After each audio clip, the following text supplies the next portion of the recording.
We're hot. Good. Well, good morning, everyone. I'd like to call the meeting to order on the Florida Historical Commission on August the 8th, 2004.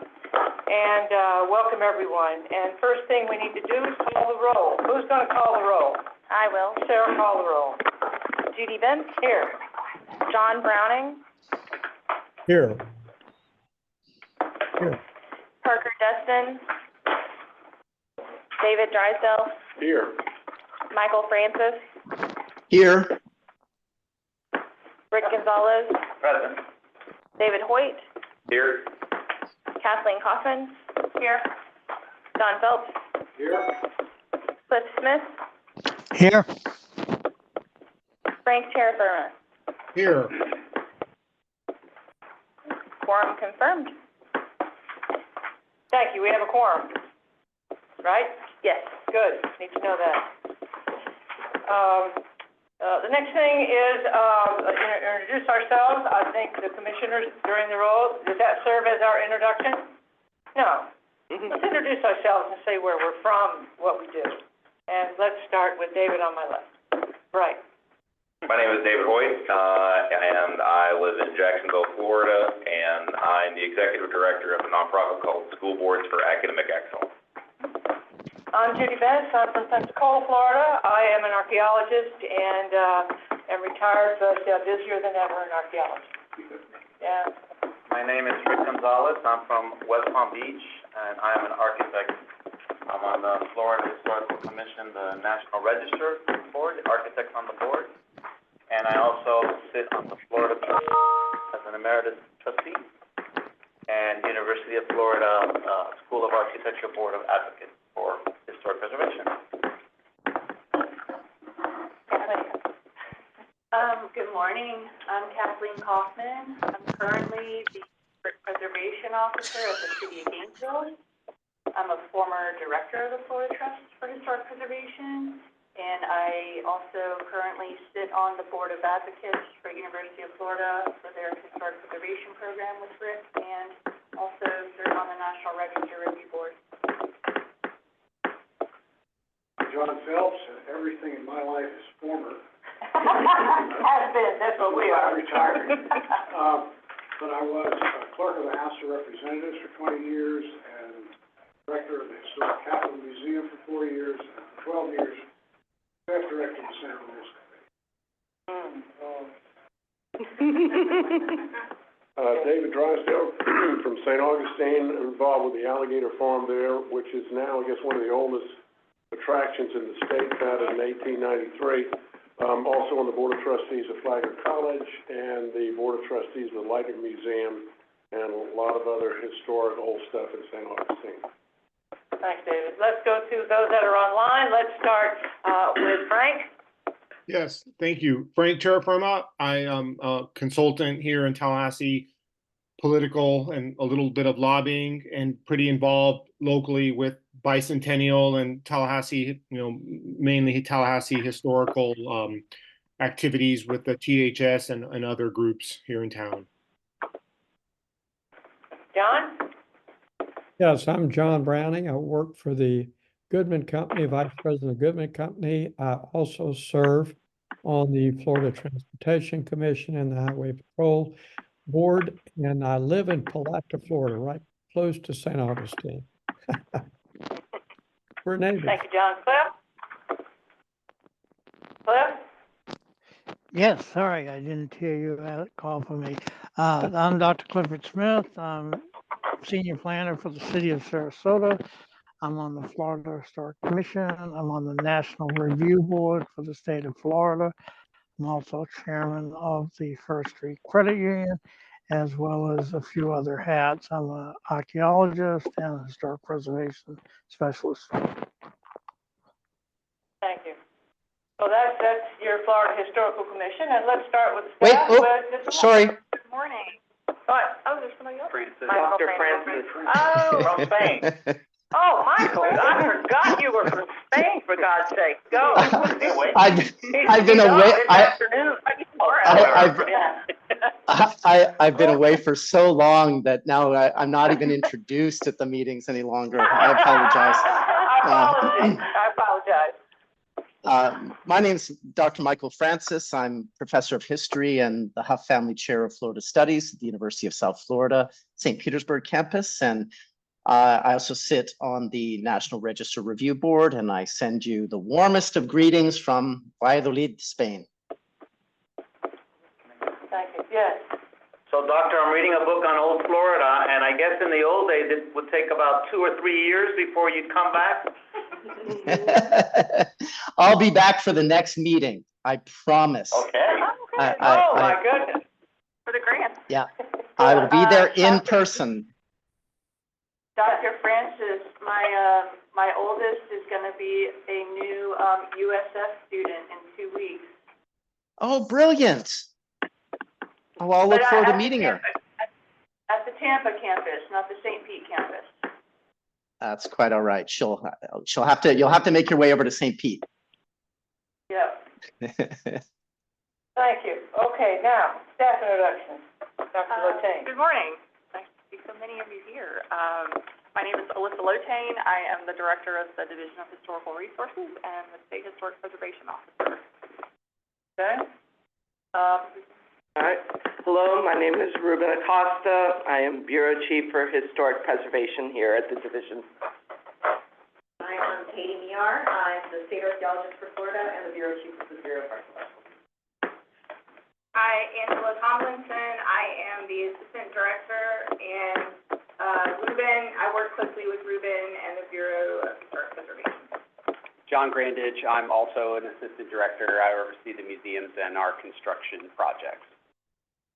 I'm Sarah Alico. I'm our Operations Manager, and I'm temporarily your liaison again because I love you all so much.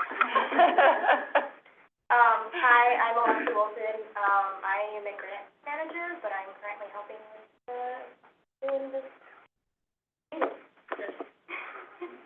I'm Jeremy Hiker. I coordinate the Historical Marker Program, and I coordinate the webinar today. Thank you. Well, welcome everyone, and why don't we introduce the person in our audience? Who are you? My name's Ethan Ream, born and raised here in Tallahassee. I'm a fossil hunter, but I also love everything that the department's been doing, and just wanted to come see what will be going on. Good. Thank you. Okay, now, everybody's got a copy of the agenda. Are there any additions or corrections to today's agenda? That's just one item that I have under new business. Right, we'll do it under other business. I got a note here, right. Okay, since there are no additions or corrections, all in favor of accepting this agenda, please say aye. Aye. On web, how are they going to do voting on the webinar? I said aye. I said aye. I said aye. I guess I didn't hear it. At any rate, thank you. It passes unanimously. The next thing are the minutes from our last meeting way back in May. It seems like a long time ago than that. I hope you had a chance to take a look at them. And are there any additions or corrections to the minutes from our May meeting? I just have one minor, this is Michael Francis, Sure. edit. That feisty initial in my name actually goes before Michael, not after Michael. I'm sorry. That's okay, that's okay. It's a friendly Okay, amendment. Michael. Oh, well, all right. Thank you. That's good. Move adoption. And we have adoption to move, I forgot for that last time, anyway. We have a motion to adopt the agenda. Is there a second? Second. Thank you. Second. Now, any more discussion? All in favor, please say aye. Aye. Aye. Good. Okay, it passes. Now, my comments. Well, I like the budget. Alyssa, Madam Director. Over that a little bit. Yeah. We're good. I know you're gonna give us details, but from our perspective, we're good. Second category passed. We had a slight cut, How many projects were funded? 35 instead of 37? 33 fully funded and one partially funded at 10,000, so we still offer it to them if they want to use it in some way. We're not sure why it cut off right at that. It appears that they used the same amount from last year, which did fully fund it last year, and they just used that same amount this year and didn't take into account the entire list amount, but we don't know. Okay. So anyway, so it's been quiet. I haven't heard any ripples or bumps or concerns. I've heard a lot from our sister organizations in arts, but we're good, and we all crossed our fingers, but you signed it, and as far as I'm concerned, the Historical Commission is good. Okay, thank you. And now, Talking about that question, I have a technical question. There are some struck-through lines here. Are those individual vetoes? Yes. Okay. all right. Now, Madam Director, Maybe contrary to law, that's what. We don't handle that part. Well, when the governor vetoes an item, he needs a line, he needs to veto. That's a Brown rule. Maybe it doesn't apply anymore, but And I have seen this several times, for going back, I don't know, at least 10 years. I've seen, it takes a lawsuit for 7 years. yeah, and usually they're not ones from our list. Usually they're ones Those that are were added on. Yeah. Yeah. Special member projects. 35 million for Hotel Ponce de Leon. Wow. That's a whopper. That's a whopper. That's the second 35 million. Yeah, Yeah. yeah. Well, it's an incredible I building. want to explain that a little bit. I know it looks out of line, but I know something about that. But, that's the campus of Flagler Yeah. College. And it's probably one of the most important buildings in the state, I would argue. And 3 summers ago, we had a middle of the night fire suppression system leak, and it just went all the way down through the whole east side of the building. And when we got in there and started tearing it all out, we got to the point where you've got to bring it all back up to code. So it wasn't just a matter of patching some sheetrock. They had to have new electrical, plumbing, drains, everything. And so the state helped with that piece, but you kind of can't renovate half of a building. So we had to do the other piece.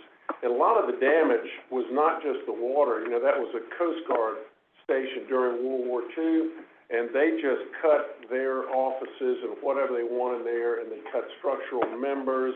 And I guess, it's a blessing in disguise we found all this stuff, because it was, probably not safe. So the first half cost $50 million. And so the college funded 15 of that, the state helped with 35, and we're doing the same thing on the other side, which is underway now. But when it's done, it'll be good for another 100 years, we hope. Yeah, Madam Chair, we've met with them extensively about it, and I didn't realize at the beginning that just how structurally unsound a lot of those areas were, even to the point where they had students move out sort of immediately Right. that were living in those some of the areas, and the termites have been a huge issue too. Termites, the water, and the Coast Guard. Yeah, so some of the material selections have unfortunately had to be dictated by the termites and making sure they're not going to have more food to eat. Yeah. So we're working through it, and But they're doing a great job. I mean, there are areas in the dormitories where they preserved a section of the original 1888 wallpaper. Kind of put a frame around it with a little tag, save the old fireplaces, and it's the part that's done is terrific. Well, thanks for that. I didn't know the details. and I can go through this a little more in my Yeah. comments in detail if you want. Okay, good. I don't exactly know, but I just- probably by next spring, everything will be. Comment on the Everglades Bank building, which we're working on in Everglades City. They were fortunate to get a $3 million federal grant, a project that was dead in the water for a very long time. They've been hit with hurricanes, and flood elevations down there are significant. The building's at 3.5, and the flood table is now at 11. And we've been doing some very unique design work to allow for water to flow through the building with vents and so Flow forth. through the building? Yes, flow through the building, flow through the basement, That's you know. like in Venice. That's right. Like in Venice or like in, Cartagena, San Juan, Havana, other cities around the globe. We're learning from our poor neighbors to the south. Mm-hmm. And it's a shame because that money was the gap money that was gonna help us finish the building. And now they're scrambling, looking for money to finish a very unique project for Florida in this day and age of flooding and becoming such a big issue. So if any of you have any money and want to donate to the Everglades Historical Society, it's run by two ladies, 83 and 81 years old. And it is true that women do lead preservation in the state of Florida. So just a little bit on that turkey. Okay, now, Director Lieutenant. Okay, so thank you, Madam Chair. So yeah, I'll go ahead first with the budget since we've already kind of moved into that. Up at the top, you'll see positions. So we didn't lose any positions, and we actually gained one position, which is just exceptional. We were able to get a NAGPRA coordinator. Katie's probably going to talk about this a little later, but we were able, in January, there were some new federal regulations that passed, and so we have to reassess all of our collections for NAGPRA, which is we just have hundreds of individuals that we need to help repatriated and document, and so we were in compliance before the January law, which is good. But we need to, now that that has passed, we'll have this assistant. We've also hired an osteologist, an OPS osteologist that will report to that person who already works for us and is already helping Katie out with a lot of the identification. So if you move a little bit further down, line 3224, we received, as usual, our lump sum maintenance money, which has been just really great in helping us do projects like the Union Bank project. So I think for 10 or 12 years or so, we've been getting that, and so that's where we funded the Union Bank project from last year, and more. And then if you move on down to line 3226, that's our small matching, which are fully funded. You'll see middle column is the state funds, and then also the 118,250, that's our federal funding that we pass through to our CLGs. If you move a little further down to line 3227, you'll see $1 million, and that is our African American abandoned cemetery money. We had $1 million that we just had a grant cycle for, and Angie will probably get more into this, but we didn't quite have $1 million worth of applications, but we'll keep funding those cycles. The goal is to eventually get ahead of the cycle and be able to do those like we do the special category and the small matching, where you send the list up and they can fund the exact amount. Is that recurring? No, it's not recurring, but no. Then we'll skip way down. We'll go to line 3231A, and you'll see that's $6,486,000. That is the rest of the $10 million of lead abatement money that we had gotten about 3.5 for. Is that the wrong number? Yeah, $6 million, $7 million. You went down. We found another $1 million. Maybe, well, I'm working on, my notes are on the one from before it got published. Oh, that actually So- might have been an earlier. Yeah, that might have been an earlier version, so I apologize, but it is the right line item. So yes, so we got $7 million, I'll follow along here. No Yeah, more so lead. $7,086,600 for the, remaining lead abatement. So especially we're using those funds at Grove Comic Eagle House, which is over behind Leon High School. You'll hear more about that from John later and all the construction projects that we have going on that are very exciting and are finally moving forward. Then we have, next line is a project at the Grove, which you'll also hear about, from John. Then the next one is the artifact facility money. So that's $7 million, for artifact, I'm sorry, I need to not be on that part, $3.5 million, and so we had received the money for artifact facility, last year, and are progressing toward that. Again, you'll hear from John, but we are near having, construction documents for it, and the 3.5 is planning money, to move forward with the, conservation facility, to also be out at Mission San Luis, being right up next to that. Let's see, I think that is, other than the grants, you'll see the grants, the next line item. As you mentioned, there are quite a few that are crossed through. Those are the line item vetoes, and so, you'll hear more from Angie, but that's generally the budget. We had just an incredible year. We're really, really happy that our grants were funded and position, and, thank you for your support and assistance through this process. It's really important that we receive your support, and the support of the legislature, that what we do is important.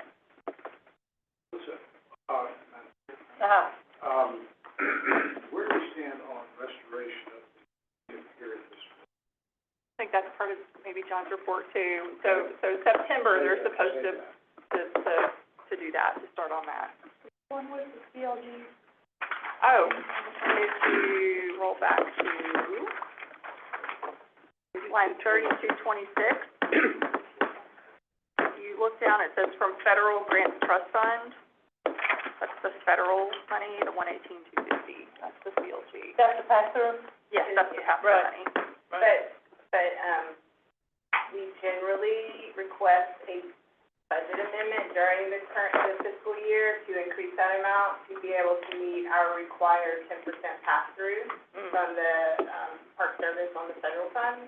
So the 118,250 is just our base budget there, and we always need to request more than that, to be able to meet our 10% requirement, so. That rate keeps going up. Our 10%'s like 155,000, I guess. Okay, any questions about, oh, go ahead. Madam Chair, I have a question. Please, yes. Are there any legislators in particular that really were helpful with some of this that we could write and think, or? Let me think about that. Okay. Not any that contacted me directly. Because I do want to talk about, and right now may not be the right time, but I do want to talk about us getting ahead of next session. All right. As far as some of this. I'll put it under other business, number 9. Right.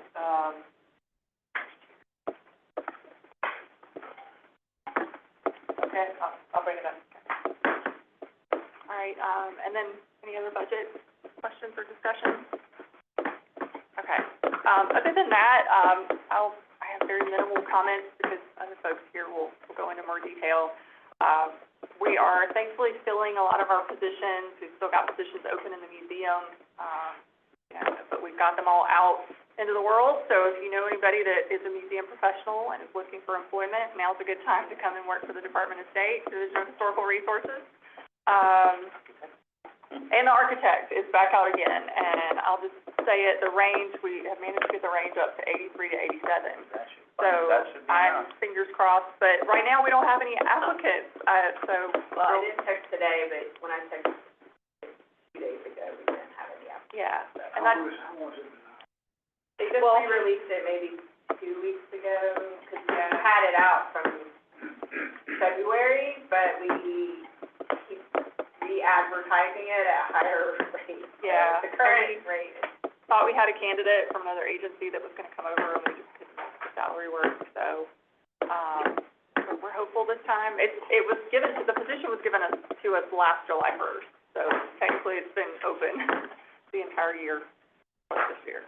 But we've been without David now 4 years, this cycle. Rick retired, Actually, yes, he retired in 2020. 2020. 4 years.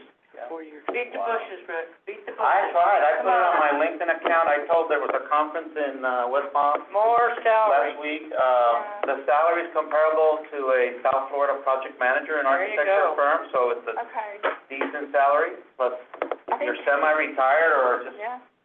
coming to the south, right, you can come to, right, it's the other way around, right, up here. Yeah. It's a shame, it's really a shame we can't get anybody to, because we really need it. I mean, I gave a presentation at the conference about how critical David Farrell was to the restoration of the 1916 Palm Beach County Courthouse. And without him, that project would not exist today, you know, and that was because we had an architect, we had money in the bank to send, staff down to South Florida for emergencies, and he did his job very well. And it stopped 7 county commissioners from demolishing that project. Okay? All thanks to him. So we need somebody. It's a shame we don't have somebody. Just further plug, I'll say our benefits are great. Yes. I think the benefits package is about 50+% Oh, of yeah. that actual Oh, yeah. position. So, we keep getting a few people, but they're not registered. So they need to be registered in Florida. That's kind of our, line there. Is that essential? I think so, because here's the problem. We're dealing with this in Martin County right now, where we've been doing design guidelines for the CRAs down there. And the local architects are complaining that I'm on the team, but there's 2 designers that are not licensed. So they're like, quote, who are these non-licensed people telling me what I can and can't do? And I bet you your staff is going through that now too, with some of the architects on some of the projects, right? How can you tell me what to do or not to do? You're not an architect, you're not licensed. So it would help avoid problems, I think. It's also a state rule because you can't actually call the person an architect and put them in an architect position unless they are licensed. And it has to be a Florida license, so you can be a New York We looked guy. into that too. Yeah, It's tough. How many schools of architecture are there in Florida? 8 maybe?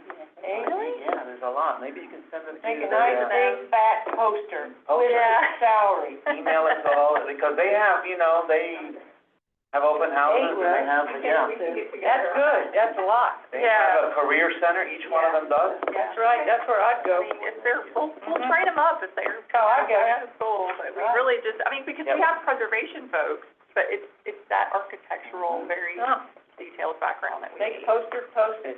They get your license and.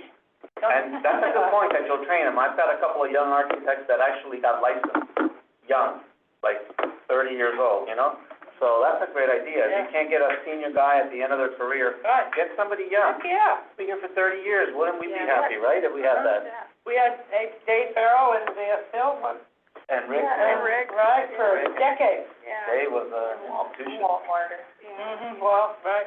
It's not a high-pressure job. I mean, you are actually managing projects that are, like, you're not the architect of It's a record. fun job. It's fun, You it's, travel all over the state. yeah, you're basically giving your opinion. You can, you don't get sued for it because you're not the architect of record. It's a win-win. It really is. Cherry pick, right. Put that on the poster. Yeah, exactly. Right, Well, Tom? that's the thing, and I'm sure they have a conference, a state meeting. Yes, we do. You know? The AIA, have you shared it with the AIA? We They're have, here. not the current one, but we, They're here in Tallahassee too, Florida AIA.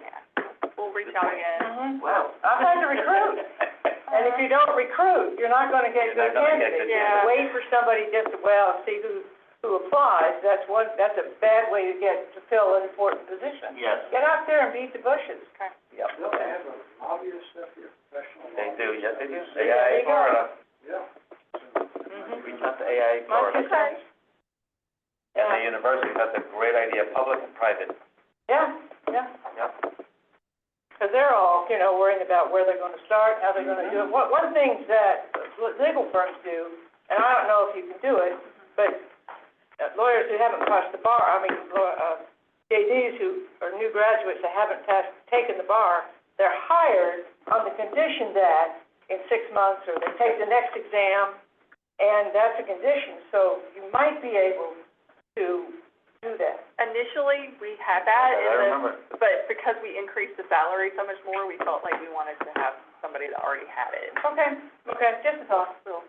And last thing I wanted to mention, it's 83 to 87, but it doesn't mean we have to hire at the 83. We'll hire, somewhere in there, yeah. Well, that's good. Thank you for getting it bumped up.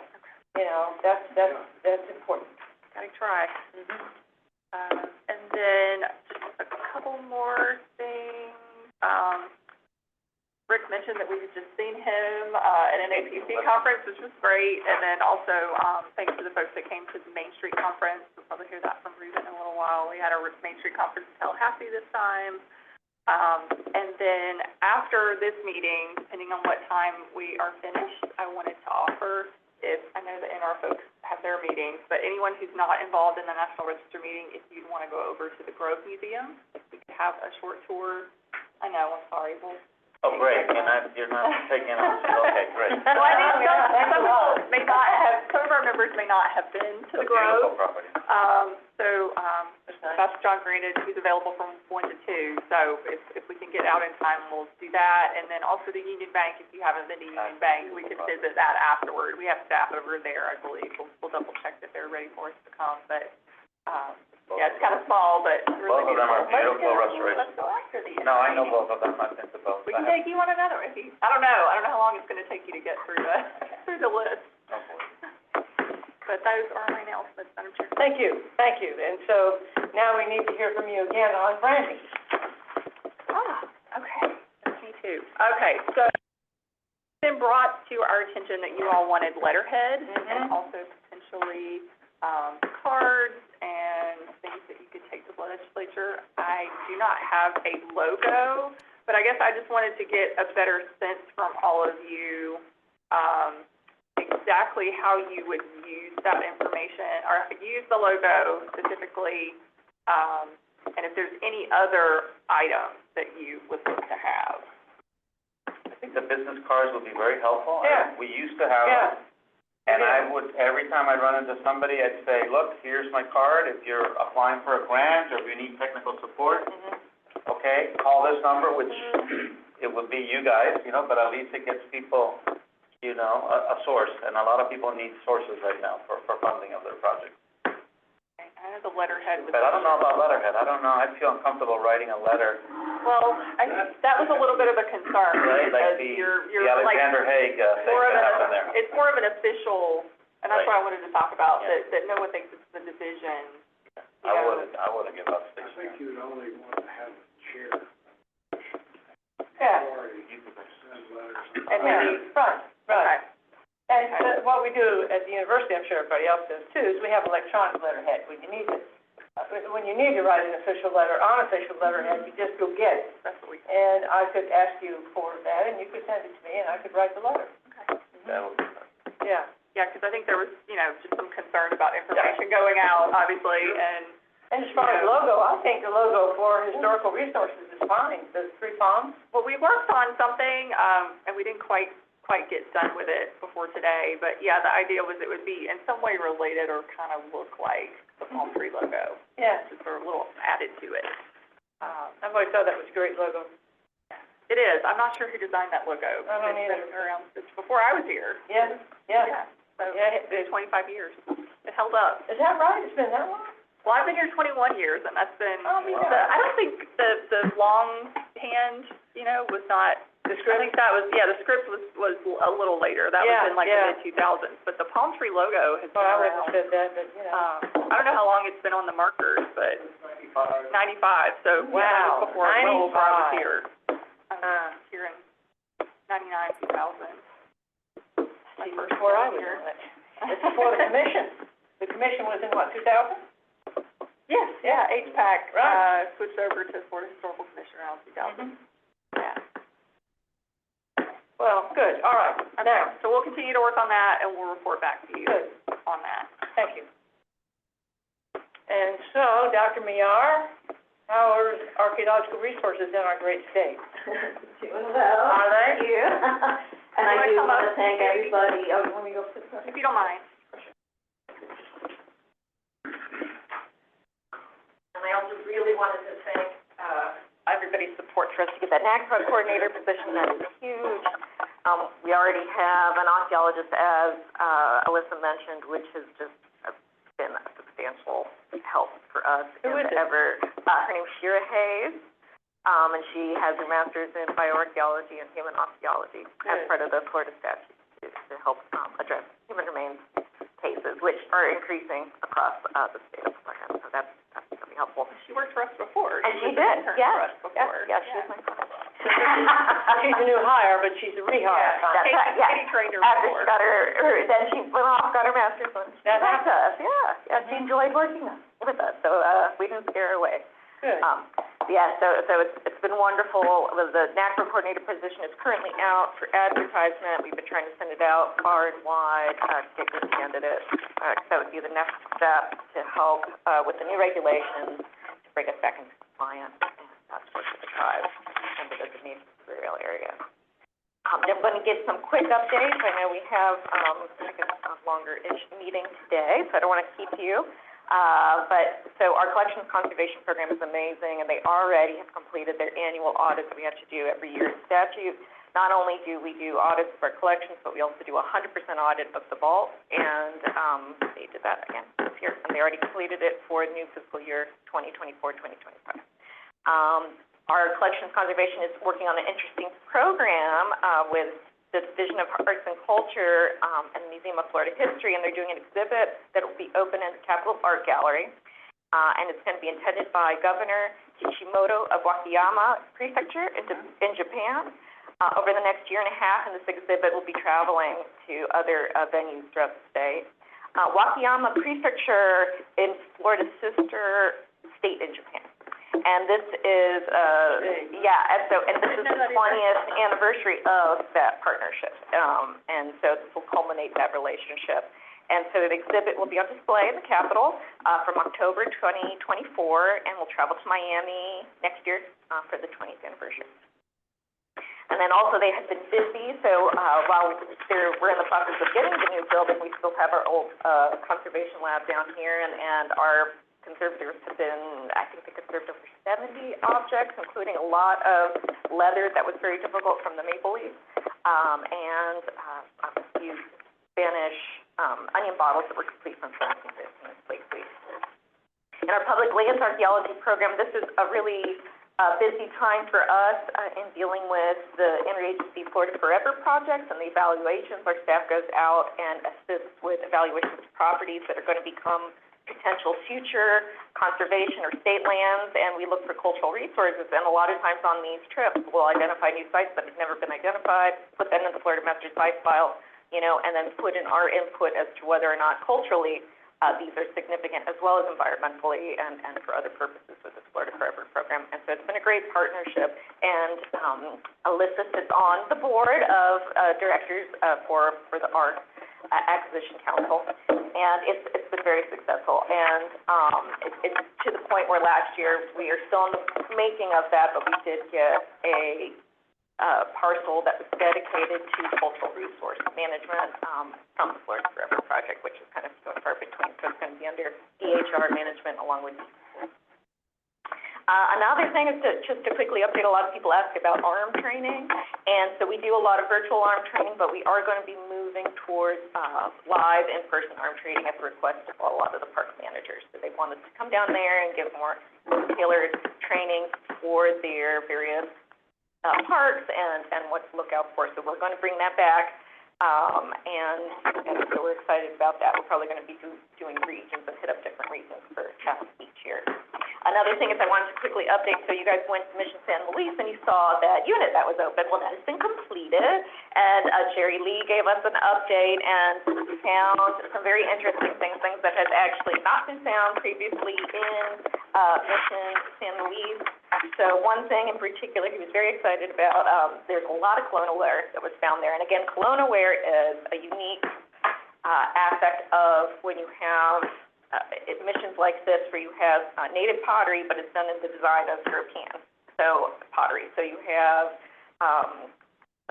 bed pan, you have bed pans, you have different things, you have candlesticks that are made by artisans from Appalachia artisans. And so in this particular unit, they found all kinds of colonialware, including a Spanish-derived artifact that was a fragment of a brass candle holder, which is the first of its kind in candle holder, which is the first of its kind there.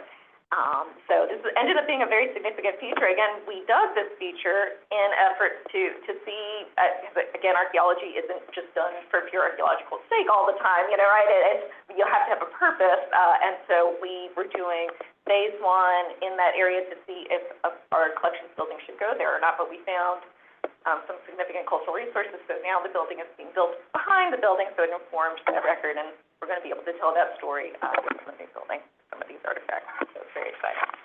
And then I'm going to quickly talk about underwater and our underwater shaft. So this is, again, their busy time. They're constantly in the field right now, and we're actually probably going to go out to the field next week again.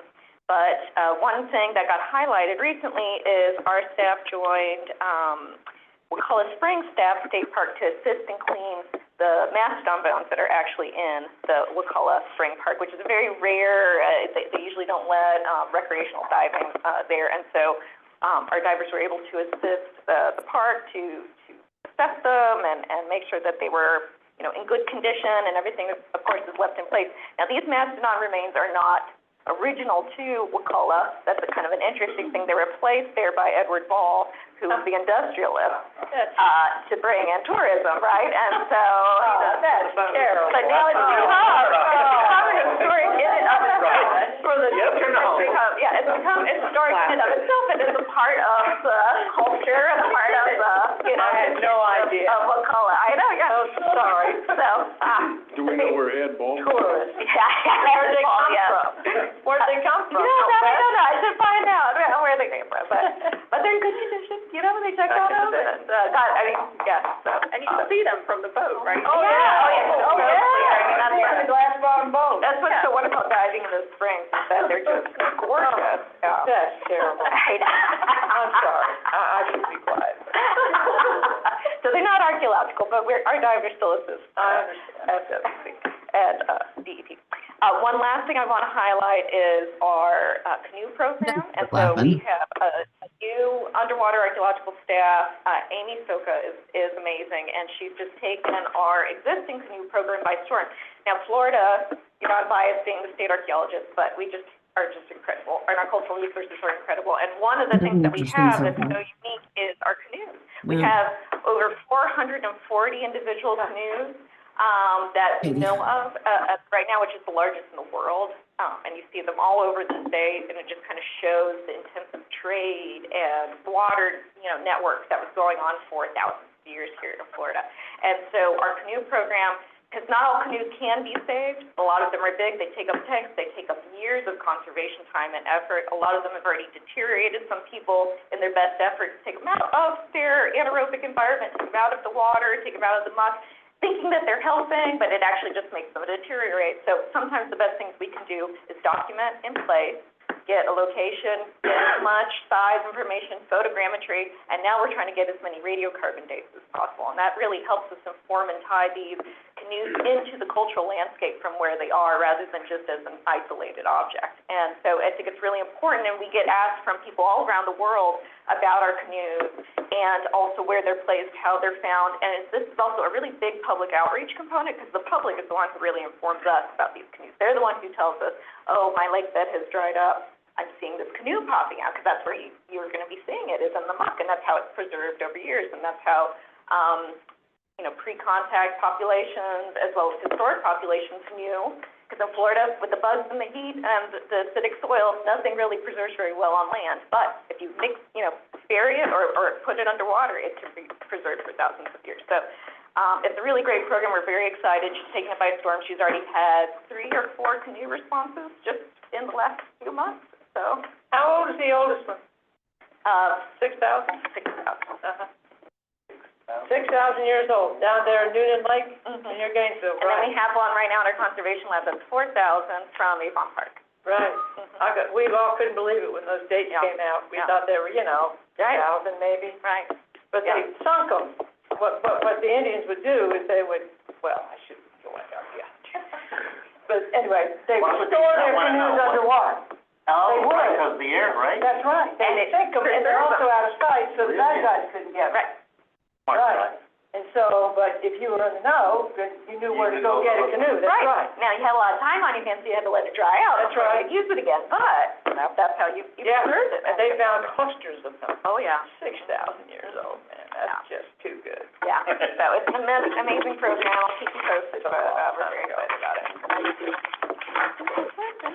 Are there any particular underwater sites that are endangered, severely endangered, that we're looking at preserving or at least monitoring somehow? Oh, yes, I mean, there are tons. So besides, you know, shipwrecks, we also have pre-contact sites quite a bit here in Florida, and And, you know, some sites can't be safe, so the best thing you could do is document. But I know areas of the Ichetuckney, there's really significant erosion for some very important Paleo-Indian sites that are happening there that we're trying to work with Army Corps and work with the DEP Protect and Preserve.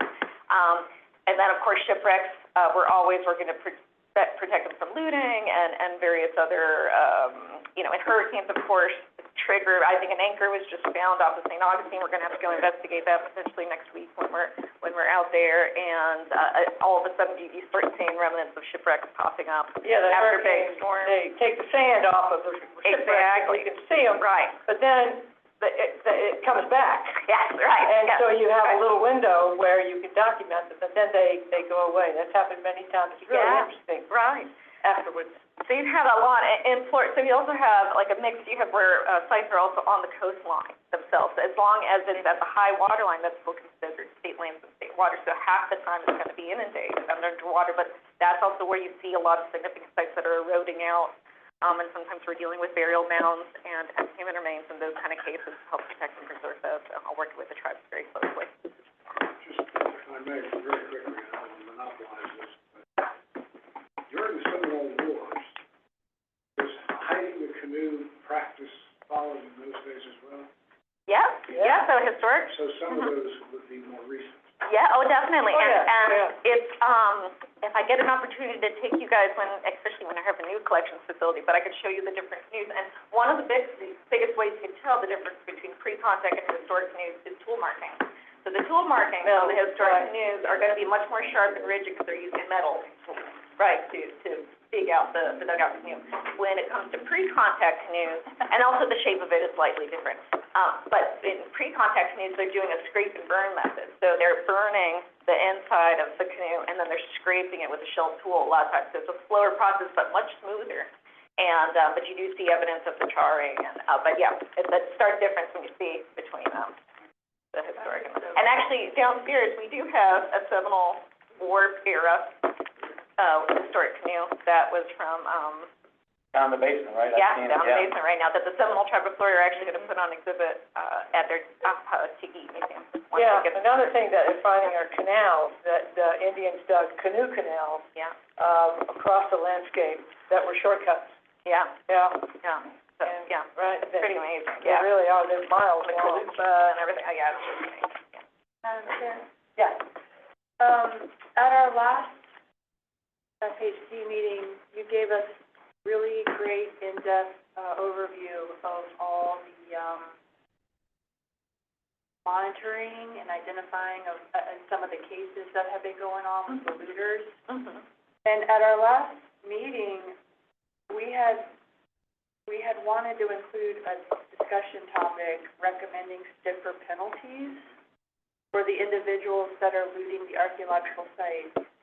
And then we decided, well, maybe we should meet via Zoom to discuss Yeah, that. I noticed that in the minutes. We didn't do that. We'll definitely make sure we get that on the calendar. Yeah, I just wanna be Yeah. part of that? I just wanna make sure that doesn't go by the wayside, Okay. because I think that's super important, Yep. and you've worked so hard to really kind of, you've been working with the local agencies so that all of their awareness has been raised so much, I feel, in the past few years, thanks to the work of your staff. So I definitely wanna make sure, and there may not be anything we can do, but maybe there is. But Yeah. maybe there is. What's the timetable for having, the recommendation that might be considered in the next session? We've already internally turned in our, LVRs, but Right, actually, the legislation was turned in earlier than that, so. so it would be effective for the next year, Right. 26. Yeah. So this is a question of law, Yes. not a question of regulation? Well, I am not following, honestly. Which direction do you want to go? Regulation would be easier, quicker. yeah, you're right. Yes, whatever way works, If it's a regulation, that's a lot easier than a statute. I don't think you wanted a statute because it's old after a very short period of time. Right, You want to be able to keep it higher. right. Find out what regulation is governing it now and then to, amend it or update it. Yeah. I would just like to see that what the state penalizes people with stays up to how severe some of that stuff was you were telling us about. Right. I mean, Madam Chair, if I may, please. I think the numbers that I have seen, there's some very strict guidelines on, square footage and things like that get sent to the state attorney's office. And, they obviously coordinate that and maybe reduce it at some levels. But the numbers that I have seen coming out of there for the restitution is, to me, pretty significant. I mean, I think it's in line. But we can definitely talk about it. Yeah, well, let's get Give you some educated examples. on it. Maybe just let us know what that is. In fact, one of those canoes, the reason why we got it, the one from Avon Park that's 4,000 years old, is because somebody's looting it actively on there. And so we worked with Avon Park and federal agencies to retrieve it because it was still considered sovereignty submerged land. And we were able to retrieve it and save a very significant cultural resource from looting. Good.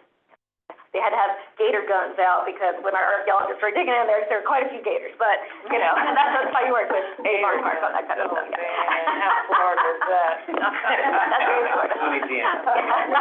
Louisiana.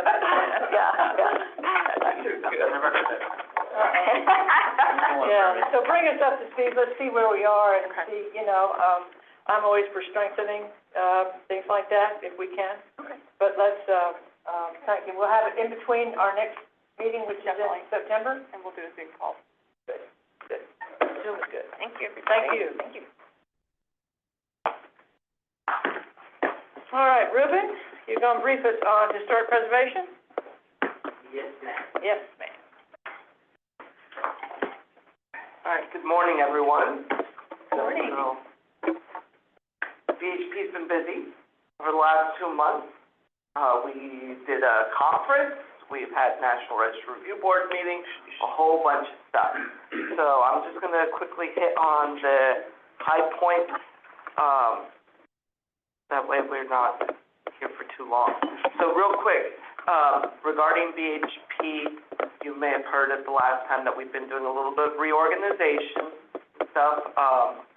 So, for example, review and compliance used to be part of BHP that now reports directly to the director, while our review and compliance supervisor is on maternity leave. So, I'm in. yeah. So, Alyssa, I'll defer to you. She's coming back. Yeah, she's Okay. coming back. Working half She's time now. actually online right now. But I'll defer to you on any updates on compliance and stuff. And then, technically grants report to me now, and then I report to Angie, but I'm still learning everything. There's a lot to learn about grants, as you all know. And, everything that you guys work through, just imagine the administrative load. So I am constantly meeting with Angie, and she's teaching me everything that she knows. So I'm gonna defer to her on the grants update. The biggest thing that occurred over the last 2 months was the Preservation on Main Street Conference. We've been planning that for an entire year. So that was held here in Tallahassee, to help commemorate the bicentennial of the city. It's also the start of its 40th anniversary. It's existed for 40 years. It started, 1985 technically, and going forward. So we actually got brand new logos. So I asked our Main Street director to bring down some of the pins. If you want one, I have pins with the new logo and the 40th anniversary logo to help promote our program. We've got 54 communities, if I recall correctly, within the program. And it's very special because it's one of our most public-facing programs. And it's interesting because it combines historic preservation with economic development.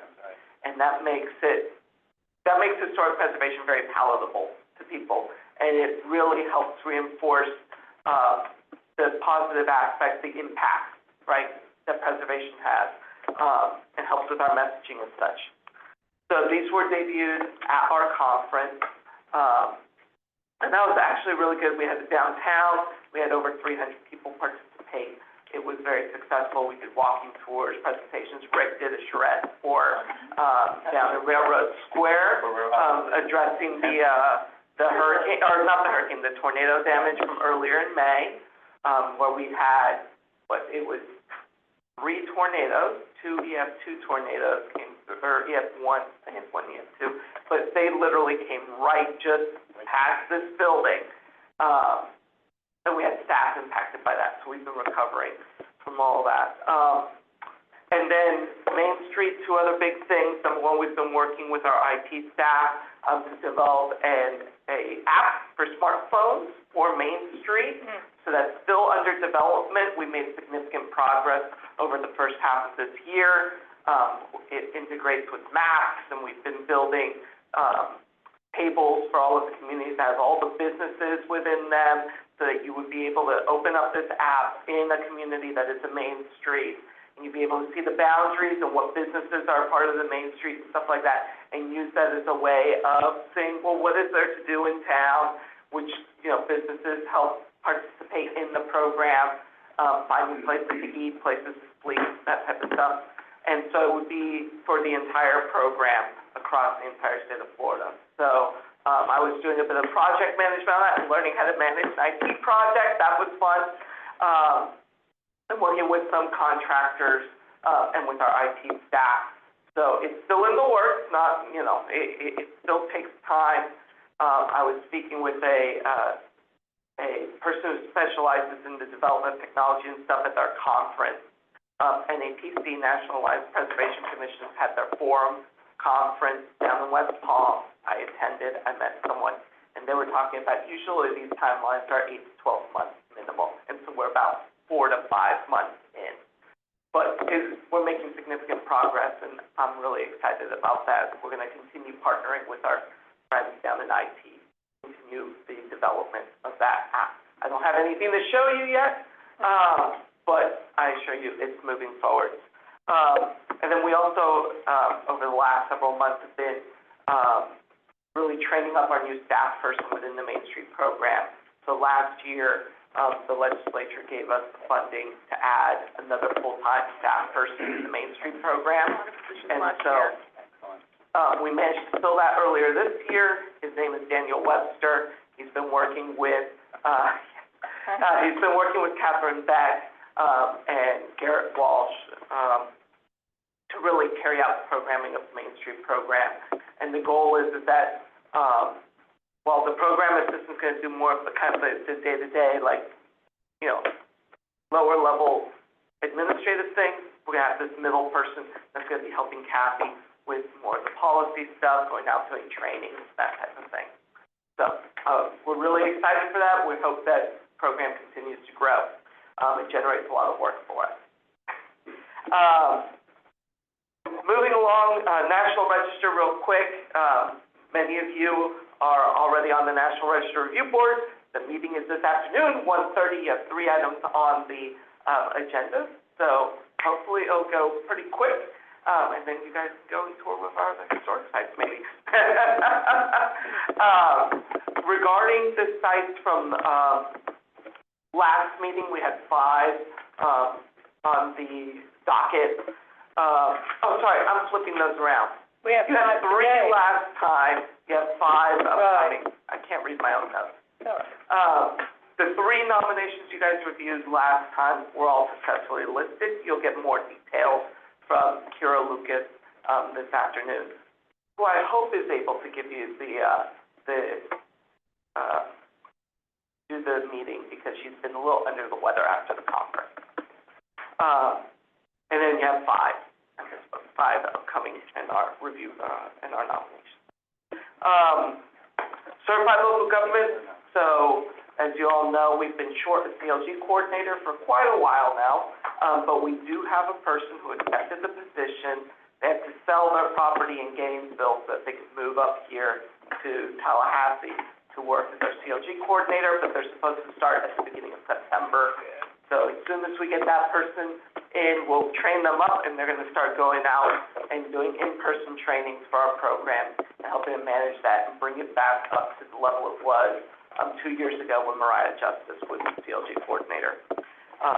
So I'm really excited about that. Even without the CLG coordinator, that program continues to grow. We are like the 4th largest program in the entire country.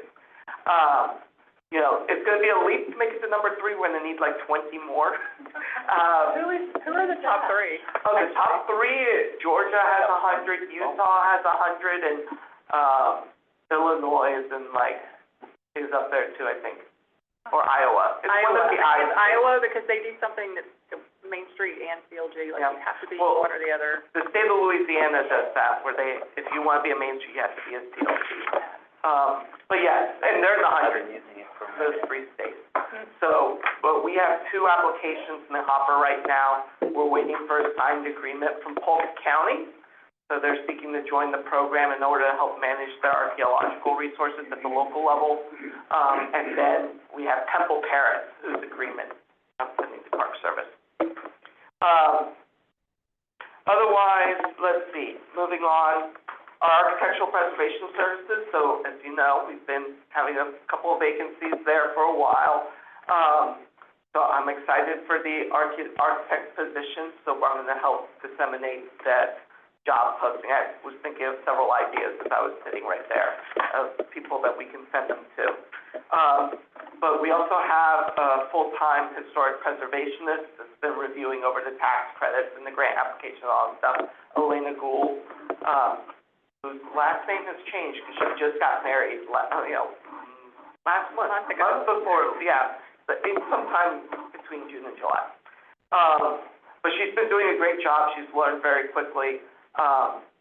And she's finally going to start, hopefully transitioning full-time to that role. She had been working in compliance and assisting with compliance projects while they had a vacancy there. But we just filled that position, yay. So we'll be doing that, and she'll be training the new person to do the compliance job while she'll be able to focus on the APS stuff. So I'm excited about that. She attended National Park Service Tax Credit Reviewer training in Indianapolis 2 weeks ago. And that's the first time that they've done tax credit reviewer training in person since 2017, when I attended. So that's huge. They're hopefully going to be starting up a more rigorous training schedule for people now that they're becoming fully staffed. You'd think we had vacancies. They had like 5 or 6 vacancies in their office, and they're responsible for the entire country. But they've finally been able to fill those and get the resources that they need with new historic preservationists and architects in their office. So there's that, and then otherwise, other things that have been keeping us busy, I've been working on helping plan those conferences for Preservation on Main Street. I was on the local planning committee for the NAPC. There we did a tour for other state historic preservation officers. So Alyssa was on that tour. He was amazing. Yeah. Just rattled it all off, no notes for just hours. It was a day-long tour where I tried to show other state historic preservation officers a variety of resources in the state of Florida. That included the Loxahatchee Battlefield near Jupiter. We visited an active tax credit project, the Gulfstream Hotel in Lake Worth Beach, a multi-million-dollar project there. And then we finished out learning a bit about the challenges of local historic preservation in Delray, of how they're dealing with very high property values and people with tons of money who can afford to ignore historic preservation because of fines and all that stuff. But it was really interesting because the city has a very energetic staff, and they've come up with very creative solutions to preservation problems that help property owners maintain their properties and modify them as they need while still preserving their historic character. And it's been a very positive program down there. So we showed that off. I'm always trying to advocate that the state of Florida is actually doing some things here. Staff also presented at that conference. So Dr. Kira Lucas did a session with a couple of local Florida people, including Rich Heisenbottle, on tax credits. Alyssa and Kira did a session that was the ADA one. You and Kira with Heisenbottle, ADA accessibility for historic properties. Kira did the other program on tax credits with another person whose name escapes me right now. And then I did a session with Catherine Beck on how CLG and Main Streets work together. So all very well attended. We're hoping to work on this presentation, at least the CLG and Main Street one, where we can send it to a broader audience to the Main Street conference, hopefully next year. So very positive thing, always trying to highlight this stuff. And this is really important because I don't know if y'all remember, but back in 2020, the National Trust for Historic Preservation was supposed to have their annual conference in Miami, right? And that was canceled because of the pandemic. And they tried again the next year, and that was canceled. So this became the national highlight for historic preservation in Florida, and it was very important. I think it was a big success. The next meeting's in Minneapolis, so that's going to be pretty cool too. I highly encourage you all to take a look at that at NAPC. Even though it's for local preservation commissions, there's a lot of stuff that applies to state historic preservation boards as well. A lot of information about how preservation is being done, how advocacy is being done, problems that are being faced across the country, and the various solutions being presented. So I'm always a big supporter of attending that conference. I think it's the most useful one for the type of work that we all do. Lastly, I just want to give you some heads up regarding site visits that BHP has been doing. I've been trying to encourage more site visits. So the big $35 million grant that came up for the Ponce de Leon Hotel, which they got a second one, so they're at $70 million now total. So due to the large scale of the grants and the significant character of the building, we have done multiple site visits at the Ponce de Leon Hotel, and we've been reviewing over the work there as part of the grants program. So if you guys had any concerns about that, we've been working with them. They're a great grantee that we've been working with. They present us with lots of interesting questions, but we always find a good answer and a solution to the problems that they're facing. And they've been doing a lot of really cool preservation work. I've been in the building from the basement almost always, all the way up into the attic and up on the roof as well. And so we did a full tour, and then I met with National Park Service staff. So the Southeast Regional Office of the National Park Service was in St. Augustine back in June, if I remember correctly. And I gave them a tour of the city, and we visited multiple sites, including the Ponce de Leon Hotel and NHL. We visited the Fort Mosaic site that we've given the grant to, we funded archaeological investigations over there, that's right on the shoreline. And then we've also went to the Fountain of Youth site to see all of the stuff associated with the Menendez site. And so building a good relationship with our federal partners, that was my goal with that one. Otherwise, BHP continues to run and do its job. I think that we're, doing good. And then I look forward to everything that we're going to be doing this next year. Questions? I just have one thing to add. So again, you all did a great job getting the Main Street Conference here in Tallahassee. What we learned is it's a lot of hard work on the ground. Usually we have a local community. It moves around every year. So usually the local community is involved with most of the logistics. So we did a lot of that this year. But I say that because next year's conference, we are very happy to move it and have it be in Fernandina Beach. Somewhere else. Yeah, and Fernandina is beautiful. They've actually done the conference like 5 or 6 years ago, I think they did it. So they should have it down pat and know what they're doing, and Fernandina is beautiful. So hope we don't have dates yet, I don't think, but we can let you know those as soon as we have them, and hopefully you can join us there. Yeah. Yep, our first planning meeting is in next week. Yeah. So debrief to the next meeting. Kathleen, you had a question? I have a comment and a question. So, CLG, fantastic program. Maybe be looking for Alachua County to be coming to you, because I just presented to their board about the benefits of CLG and how Gainesville loves it, and they're taking it to their county commission with the recommendation to do it. So hopefully you'll get that application.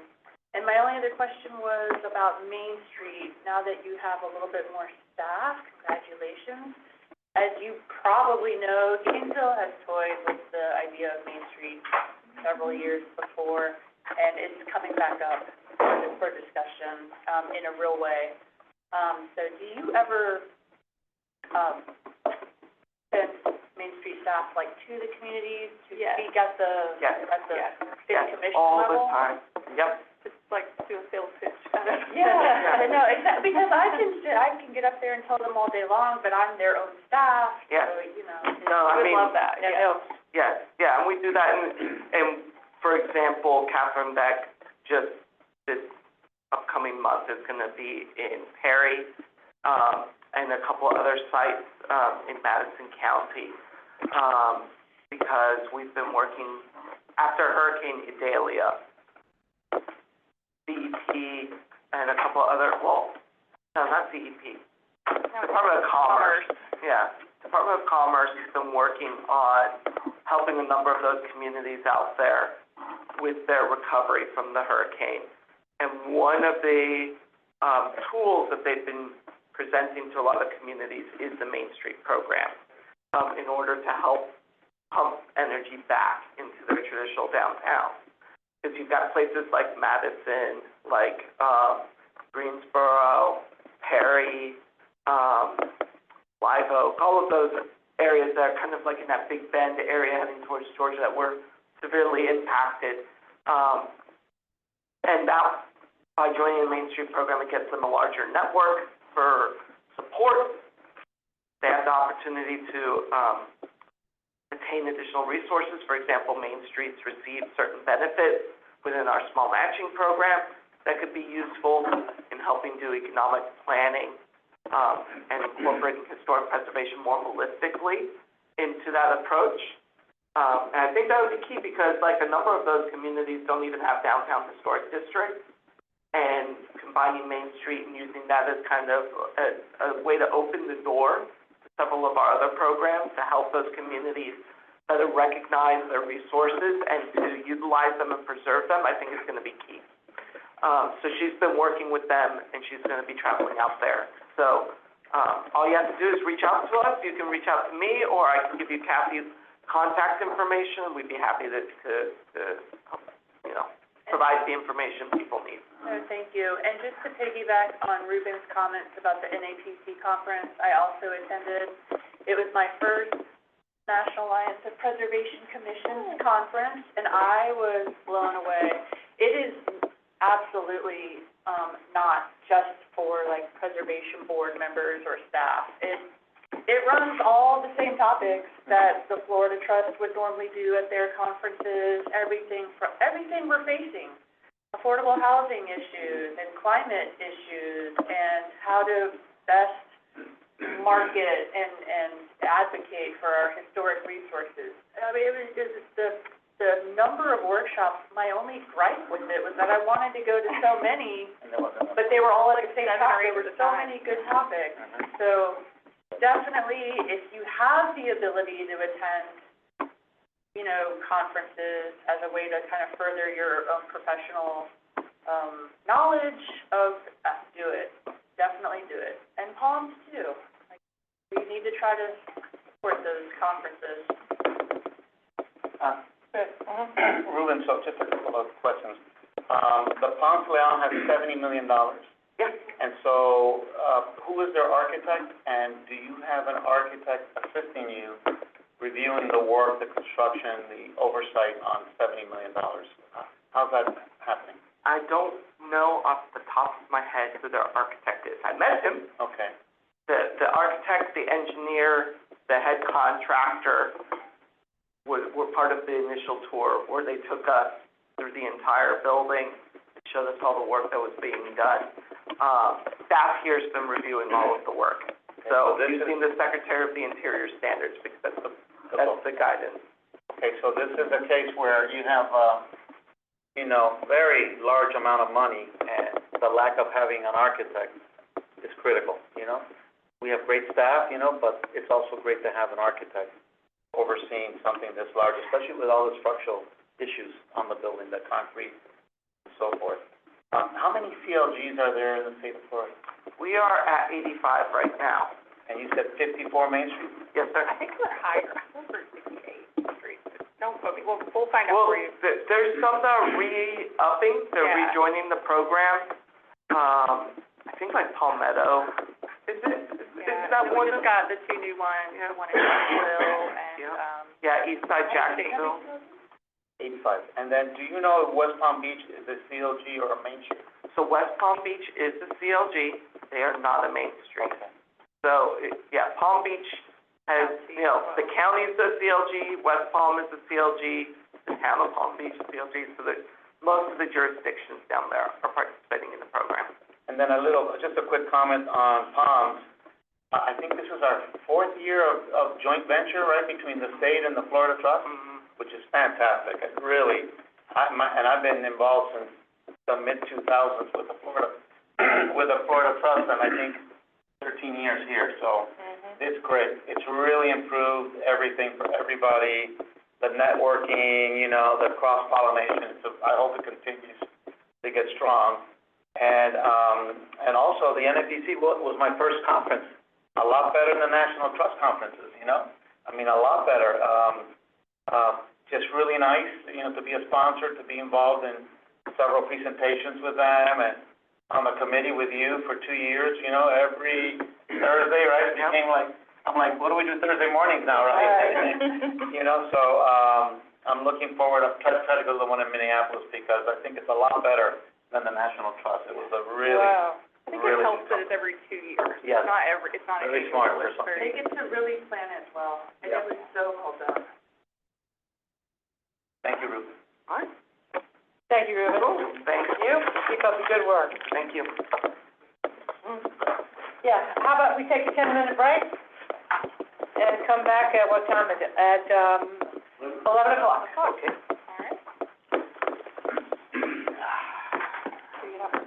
I know, I love this design. Yeah, Jen, England designer.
And, the next item is, Andy, who is right there at the podium, so we're back on track. That were helpful to all of this. Sorry, Kathleen. So I'm gonna do, my usual grant update. So where we are right now is we already talked about the budget and we saw, when Melissa went through that. So the small matching, 2.9 million will fund 69 projects in fiscal '25. And the special category, 8.4 million, will fund 33 of the 36 ranked projects, with the 34th getting a little bit extra, if they want to use it. There were some member projects in both small matching and special category, but, the governor did, veto some of those. So we ended up with one member project in small matching and 4 in special category. One of those being the Hotel Ponce de Leon that we've already discussed. And then, so, we'll manage those like we do our normal grants and work with them to come up with the scope of budget based on their legislative funding requests and just start managing our grants. We're sending out grants right now for fiscal '25. We're working on scopes and budgets, for all of the funded projects and trying to start getting those out the door. And this is that time of year where staff is really busy because they're closing grants from fiscal '24, the small matching, 1-year grants, and they're sending out new grants, and they're doing application reviews. Because our application cycle closed on June 3rd, as usual, it closes at the beginning of June. And so just to give you an update, well, actually, before I do that, I'll just mention the cemetery, abandoned African American cemetery grants. We did receive the additional $1 million, funding for that from the legislature for fiscal '25. We had also received, as part of that new program being created in the enabling legislation that created that program, the bill did include $1 million for fiscal '24, and so the legislature went ahead and did another $1 million for fiscal '25. So the applications that we took in for in this past cycle, for April 1 to June, beginning of June, we're going to use those for the fiscal '25 funding that we got. Normally that would be for fiscal '26, a year out, but since we already have the funding, we've already reviewed those. We got 13, and we're trying to get the Historic Cemeteries Program Advisory Council. We're going to put a meeting on with them in the next month or so to get those reviewed and those start sending out those grant award agreements for those. And then the ones for fiscal '24, the Advisory Council reviewed those in May, and we're sending those out right now because we did also get from the '24 legislature a revert and reappropriate for that $1 million for fiscal '24. So all of those projects are in the beginning stages right now, and then we'll do another cycle probably in the fall to get fiscal '26 applications so that we can get on a schedule. I know it's really busy. So that we can get on a schedule, as Alyssa said, where we're accepting applications for that new program in our normal grant cycle and including them in our legislative budget request for the next fiscal year after that. So again, all of that's all going on with grants right now. And then what you're probably interested in is how many applications we received. So for small matching, we received 63 applications. Last year we received 74, so that was down a little bit. And for special category, we received 64 applications. Last year we received 47. So that went up a little bit. 64. Yeah, well, we're still doing the, reviews. Yeah, right. So some will be ineligible, and we've already had a few withdraw. So I'm guessing at the end of the day, you all will review somewhere between 50 and 60 projects. How many did you say small matching? 63. 63, wow. And that request is for 2.7 million for small matching, and last year we funded 2.9. So we will expect that they would probably fully fund small matching, the legislature, as they have in the past. And we do have the 1.5 recurring funding for small matching. Oh. So even if they didn't fund over that, unless they took the recurring funding away, which I guess they could, we should have at least half of that list funded in any given year. And then the amount that was requested for Special category was about 24 million. And I did look, because I thought that y'all might ask this question, so I'll go ahead and tell you. We did increase, if you remember, the request amount to $1 million. Yes. Right. So, of the 64 applications, 12 requested above our usual 500,000. So it didn't, I thought, oh, maybe that 24 really jumped it up, but I think most of them probably stayed around the 500, and I looked at the average, it was around 370, of all the 64 applications, so. So no $1 million application? No, we did. We got. Matching, you mean, right? Yeah, like 12 were above 500. I think maybe 4 were $1 million, and then the other ones were somewhere between 500 and $1 million. You had a question? Oh, that was my question. Oh, okay. There were a few. The thing is just to remind you, we increased in our last rule revision the request amount to $1 million. We still kept a match. They still have to match 50%, not 1-to-1. So to request the $1 million, you still got to have 500,000. So Right. there's, and I do think most of the, I don't remember exactly because I didn't bring it in. Several of the ones that I remember that requested $1 million were cities or counties, so they probably just have a more robust budget anyway. So where was I? And as a reminder, your meeting to review those is scheduled for September 25th and 26th.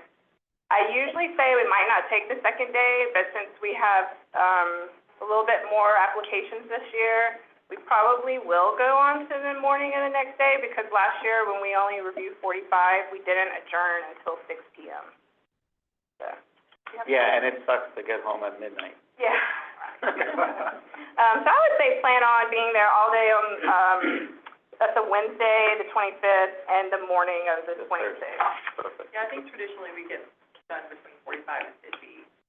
Yeah. Full day. And then after we finish, we have to take a break Scoring to do the everything. scoring and all that, so. Right. But again, as usual, we will get those applications to you, 4 weeks ahead of time, so you have time to review them. We'll do a quick orientation webinar, just to walk you through the system and remind you how to score, and for new members that haven't scored before, how to do that scoring in the grant system. Well, the scoring is different this time. And I was just gonna go over that. Right. Yeah.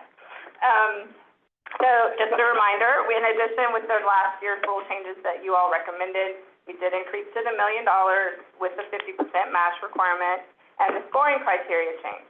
So in the past, we had 10 criteria that were each worth 10 points, up to 10 points, so 100-point total. You still have the 100-point total, but now you have just 3 criteria. Historic significance, which is weighted at up to 40 points. Community impact, need, and educational potential is up to 30 points. And organization, administration, and technical ability, and that sort of goes into the quality of the application as well, is up to 30 points. So you still have the 100 points that you're looking at, but you are able, within those 3 broad categories, to have a little more flexibility on how you allocate the points. And this doesn't disadvantage archaeological projects. Right. Or museum exhibit projects, that they also had trouble, right?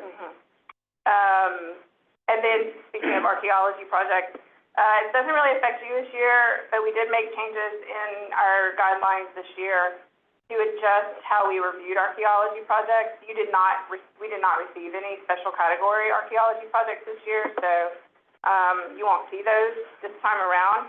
But we do now, we limited the small matching archaeology projects that we get to phase 1 surveys only. So looking to identify or bound sites, but special category is where we're going to see field work. So all field work projects will go before the FHC. So that could be phase 1, 2, or limited phase 3. And then also we're requiring archaeological projects to submit with their application a complete research design, which we had it in the past, required the research design, which is then during this application review period being reviewed by our archaeologists at the Bureau of Archaeological Research.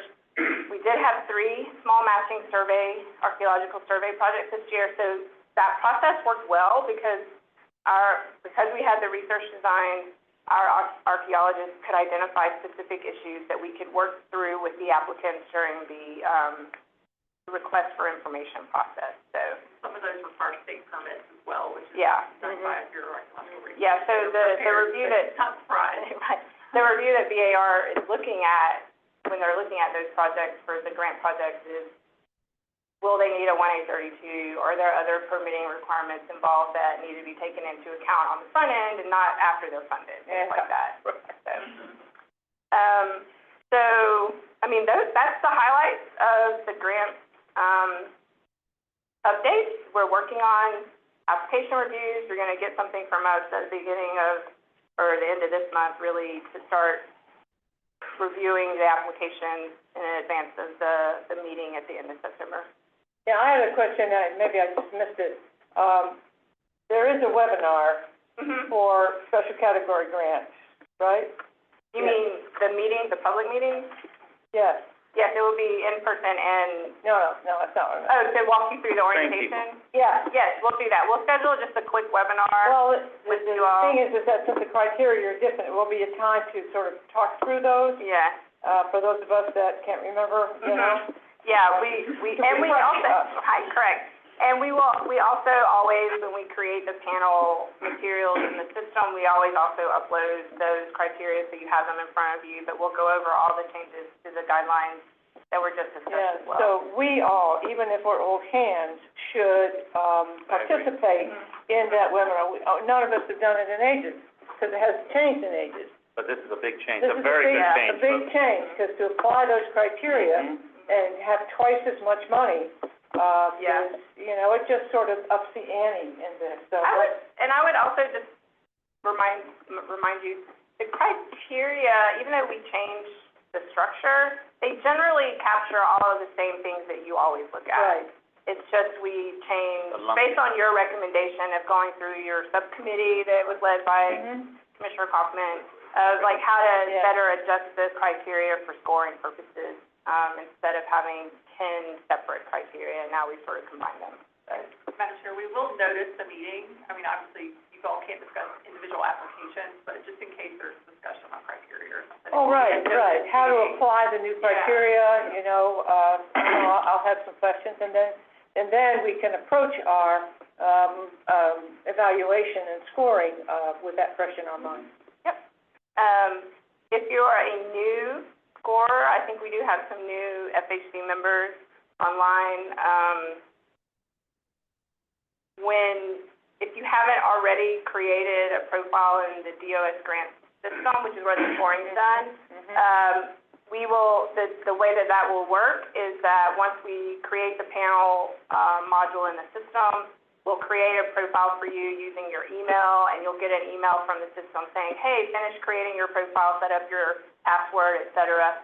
If you've previously created a profile, pull out try to remember that password, Rick. Yes, I saved it. Last year, right? I don't know, more than once, I think you're right. I'm not good at passwords. Right, no, we're not. But it is the same user profile and password that you created in past years, and if you did forget your password, you can always do password recovery in the system, or you can reach out to us and we can get IT to give you a dummy password so that you can create a new password. So, I know. yeah. They know. I have a quick question online, if I may. Sure, Michael, go ahead. Okay, thank you so much, Madam Chair. Is there any chance we could schedule that orientation as soon as possible? I just want to make sure it doesn't interfere with my teaching schedule for the fall. Right. We usually send out a doodle poll, so Good. look for, since we lost Alexis, Sarah will help coordinate with a doodle poll in the next, I guess we can do it in the next week. That'd be great. What's your Thank you so timeline on- much. Starting. What's your timeline on starting? Dr. Francis? Sorry? What's your timeline The on starting, like- semester begins on August the 25th. but I teach Monday, Wednesday, and Friday. So I just want to make sure that Okay. I'm available for the orientation. All right, if we can't get it done before that, we will definitely target Tuesdays and Thursdays. We also can record it and send it to you as well, it's a webinar. That's true, that's true. Yeah. Brilliant. Thanks so much. I appreciate it.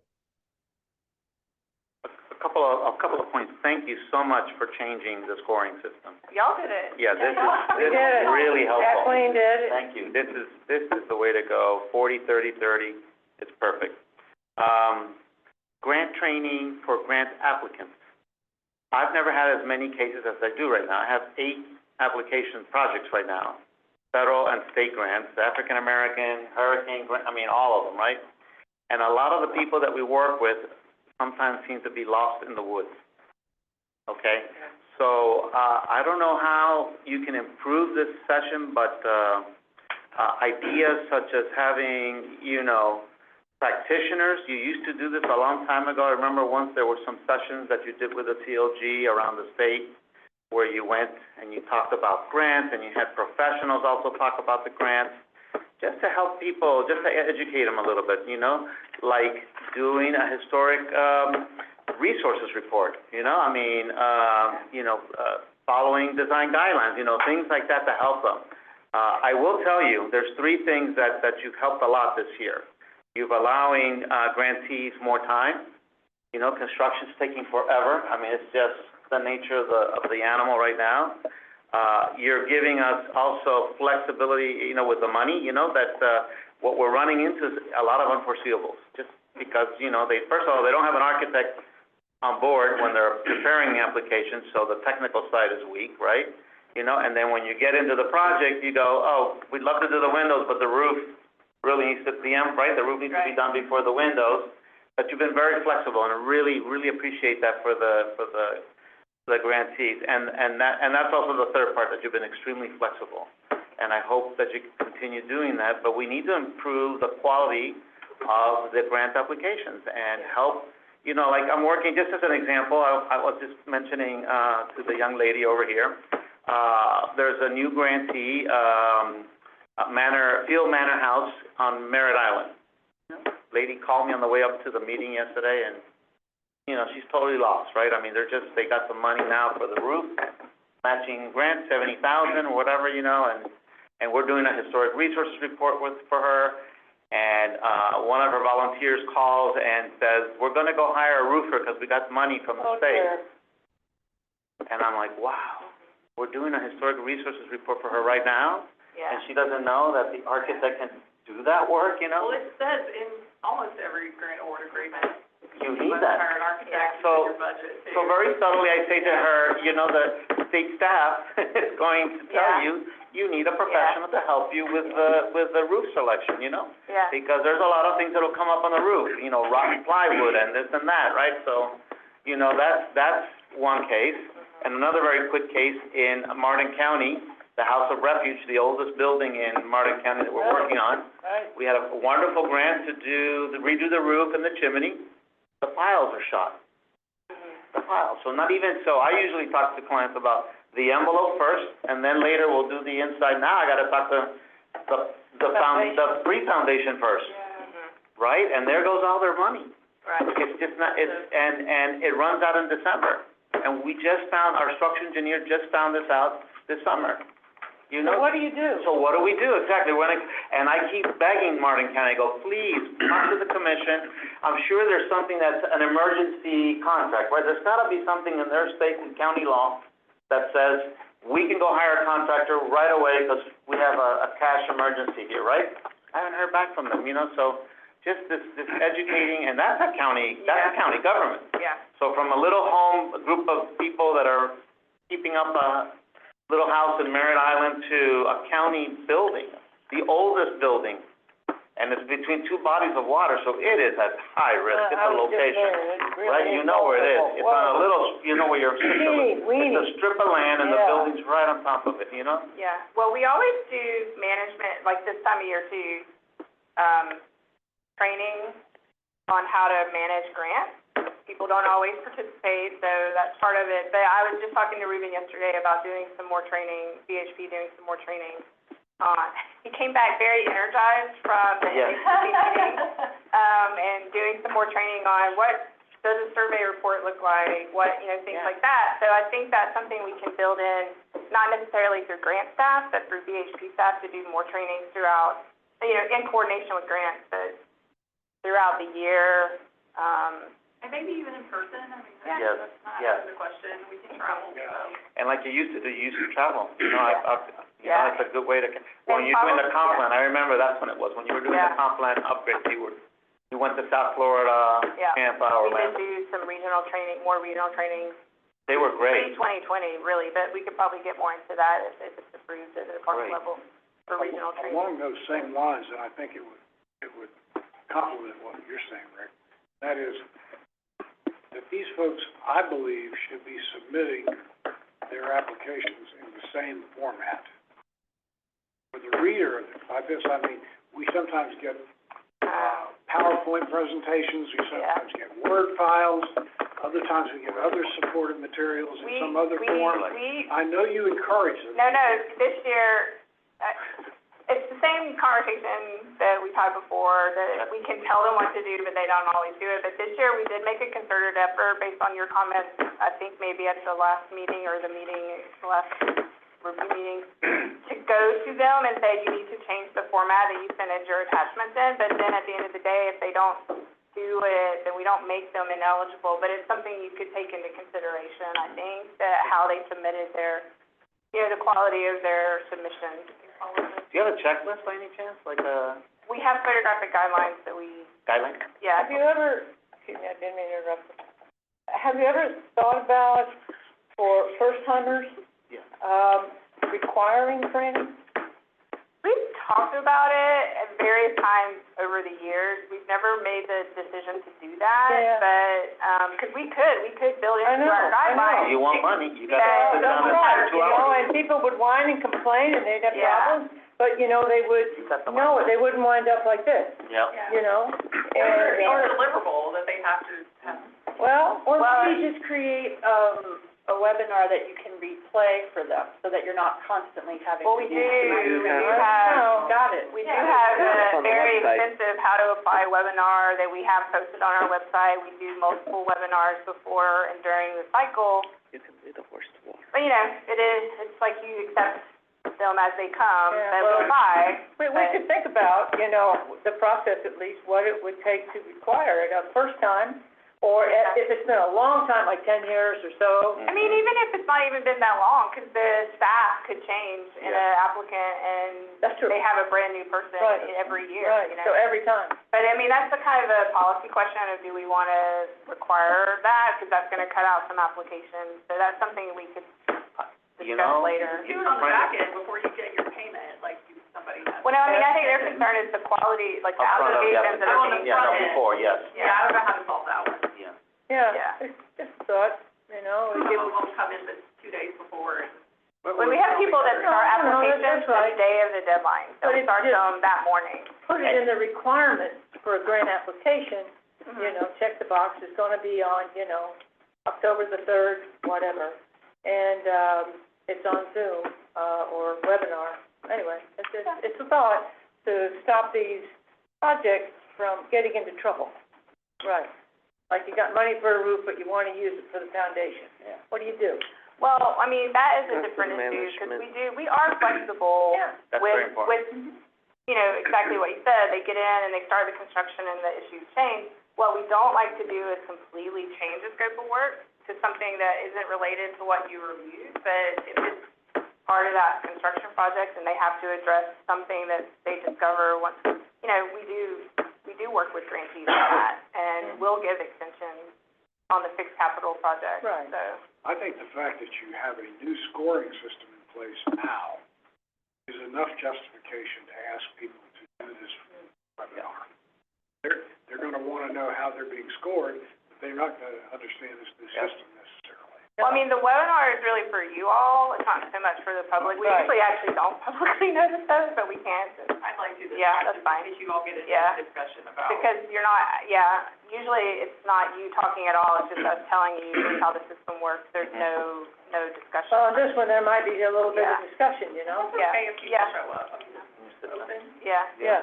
Can I ask, how long, or if you have all the webinars, if someone were to sit through all the training to be an applicant, how long would all that They're take? not that long. I mean, Alexa, how to apply webinar, it depends on the number of questions that are asked. So we can usually get through the entire PowerPoint, let's say, as a small matching, how to apply, probably somewhere between 30 to 45 minutes, depending. And then again, if there's questions, it depends on how extensive those questions can be, because, you know, being a first-time applicant, lots of different questions, you know, I don't know how to do this, like, what's going on with this? So it can take up maybe about an hour. I think the longest one that we had this year was about an hour 10, hour 15, just because of the questions. So it's not extremely long. No, and a lot of times if people start asking specific questions, they'll tell them, oh, reach out to us after this, and they'll work one-on-one with the grantee, which they will do anytime as well. We always, in that webinar, the PowerPoint, it was probably like 40 slides long. There's like do's and don'ts, you know, and it's always like, reach out and talk to us, you know, don't wait till the last minute, because anyone can reach out at any time and talk to grant staff about, hey, I'm thinking about this project, you know, is it eligible, do you see issues, and they'll help people. It's just people don't reach out, but, the resources are there. Another thing you might want to consider is, put somewhere on your webpage, best practices section, you know, that maybe has, here are 4 or 5 great applications. Here are 4 or 5, historic resources report, you know, just to start getting them, That like, helped me lately. educated, When right? I was, on a small matching, Right? I hadn't done one in like forever, and I said, can I just see a budget of a successful one that, you know, what I was working on? Similar to what you're doing. And it just helped me, just like that. Yeah. Yeah. And how many pages of written text or a number of words is an average application that's decent quality? Well, it depends. Okay, the application itself is the text. There's only a few questions where they have to put a lot of text in. Right. And we do limit some of those. So like the scope of work, the historical background, your educational potential, things like that. But really good applications also have good support materials, and that could be, you know, that's just gonna vary by application. So the application itself isn't that onerous, in terms of what you have to write in it. I mean, how many questions, aren't there like 20 questions? And they do put a word limit on your actual answers, so that people don't go on and on and on forever. Any Honestly, idea what those word limits are, ballpark, like? They're different for. 1,500. Well, the thing is, honestly, the best applications are succinct, and they just tell you what they're doing. Exactly. They're not trying to throw the kitchen sink at, and give you, you know, and they put the historic significance in that question and not back in the scope of work. I mean, some of that is just like skill that you develop as you're a grant writer, you know how to write grants, but, it's, yeah, I mean, what you all need is just to know what the project is, answer all the questions well. It doesn't actually take that much writing, if you're asking about like how much text they have to write, but you do have to prepare, like, get your stuff together as you're, you know, they have a 2-month grant period, right? So, application period. So, you know, we have a lot of people that do all of the work outside of the system, and then when they're ready to start, they go start the application, you know, the week up, but they've done all the legwork to collect all the materials, things like that. So, but I mean, it's the public, so you get, you know, people come with different levels of skill or knowledge or how to manage grants. Even like people or organizations that get grants all the time, they don't always write good applications. And you can also, if you're worried about or concerned about one particular section, you can copy and paste it into, and send it to the staff and say, is this what you're looking for? Yes. Is this on the right track? And, well, they'll help you. Honestly, that's great, because then staff can identify problems before the application's been submitted, and then they can't do really anything other than send an RFI and say, you know, address this or clarify this, that people who reach out to staff before and during the application period get the help that they need. Well, my budget was just crazy. Yeah. And they said, no. And this is what works, and it saves a lot of work on my Yeah. part. I So mean, budgets can be simple or they can be complex. I do think probably, I mean, some of it is people are just afraid to reach out because they don't want to be told no or whatever, but if you ask the question, then you get the answer you need. So if, I mean, when you're talking to people around the state, like tell them, hey, reach out to the division before you submit the application, and they'll help you answer questions. And I think now that we're talking through the, through the in-person stuff, I mean, I've managed grants, and I always found that if I met someone in person, they were more apt to call me. So, I mean, maybe that's what we can do is start up, do them regionally every year, we do 5 or something. We were doing, prior to 2020, we had done several years in a row where we put together, a series of, site visits. It wasn't so much training, but getting out, meeting people, but we could start doing that again. Great. Well, we also were doing those, like, in CLG and grant staff who got together. The one. Yeah, so that was when we also had a CLG coordinator. Yeah. So yeah, we can definitely look at starting to do that again, get out there more, around the state. And when you do that, invite the local commissioner that lives in that area. Because, we can help people, we get frustrated sometimes in our review, and we can share, some pointers or some history on best things to do versus, great. I think that would be, and if we have the time or we're available that day, maybe we can attend. I remember those CLG ones, Sarah, those were fantastic. That was like 5 years ago, right, I think? 2018. Pandemic. Pandemic. Yeah, the pandemic, killed all of a lot. that, and a lot of it hasn't been picked up, and Yeah. thanks to good budgeting and more flexibility now, we can do that. You can do that, right? Does the form itself invite people to call you for questions? There are certain questions where we say reach out to staff on this, but it's not, I mean, Not a doesn't say generic. that. I mean, we could add some language if you have questions at the top or something. If you have questions, please reach out. We can do that in the next application update. Thank you, Angie. Thank you. Thank you very much. All right, John, I think you're up next. Oh, one last thing. No? Okay. Sorry. As you like to see, grants, project updates, so we did include some this time. So if there's ever any that you actually want a specific update on, just let us know.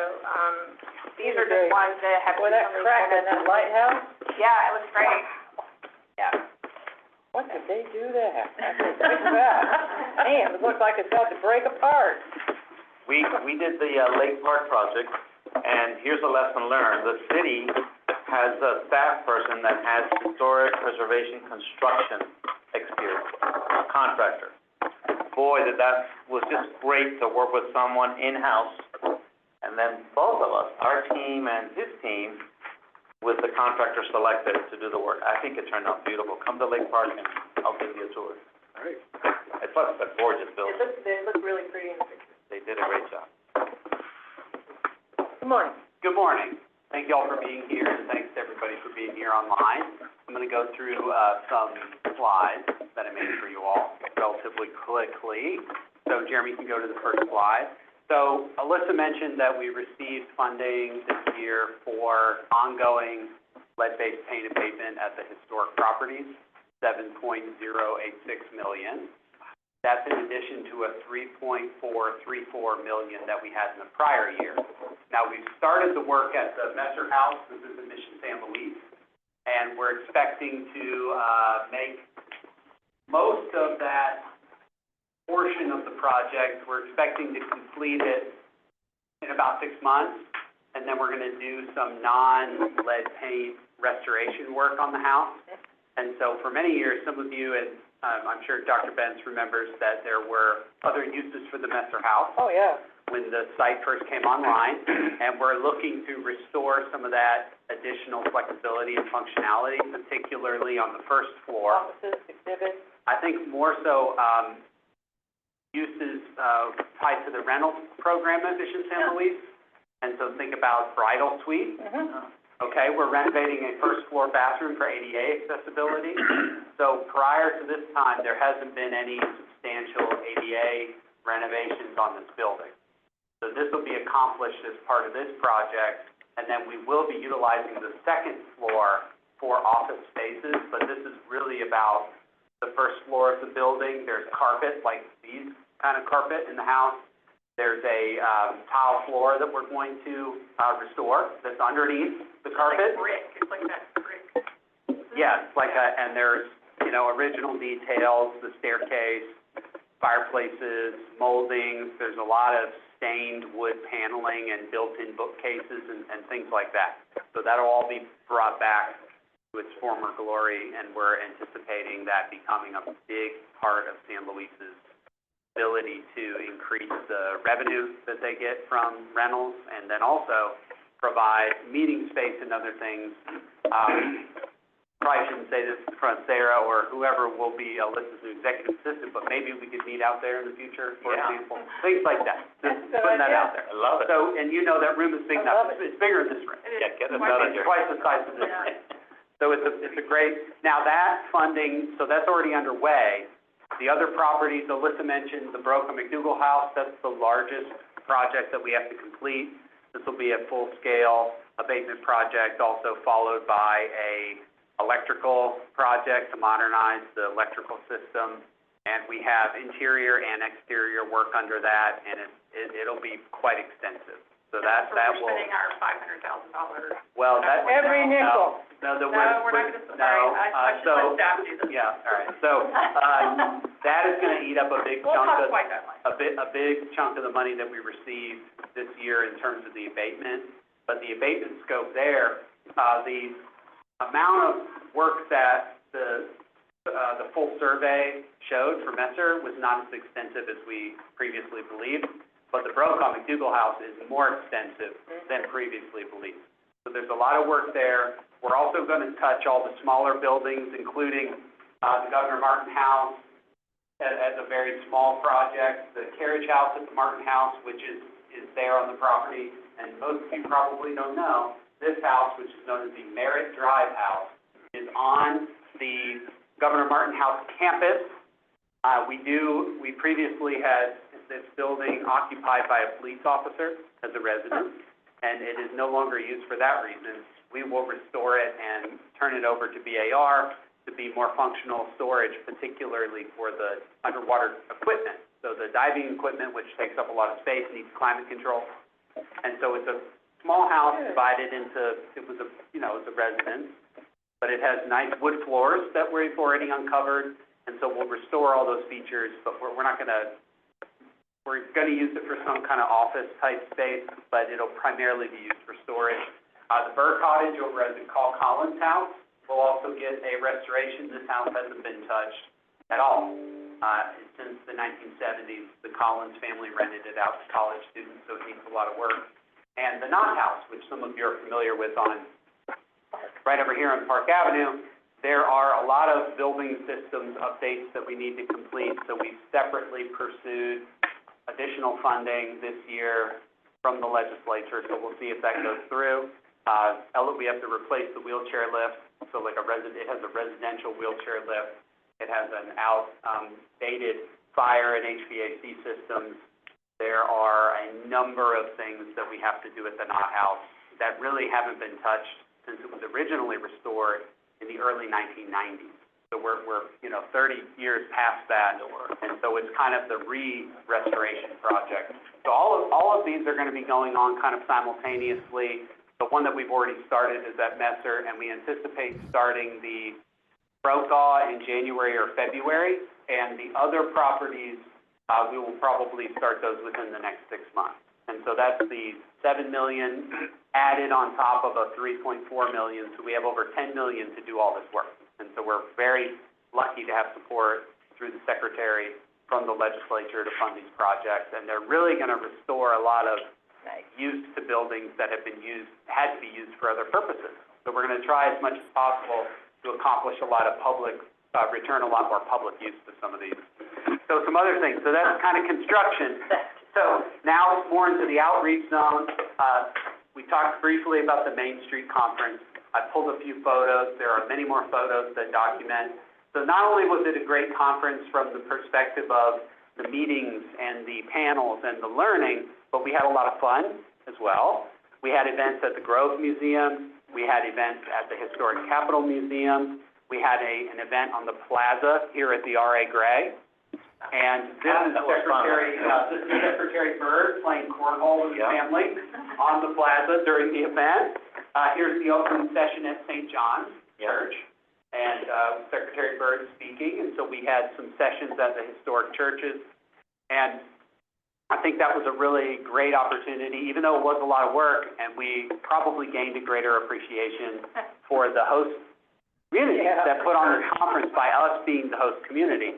So we leveraged as much as possible the properties that are under our purview, and we featured all of them. And I don't know if it was mentioned, Ruben did some tours as well of the downtown. We offered a number of other opportunities for attendees to learn about the community. So I think overall, it was very successful. So we're looking forward to it being somewhere else, as we discussed here at Bernie. So we, as you all know, we recently completed the rethatching of the council house.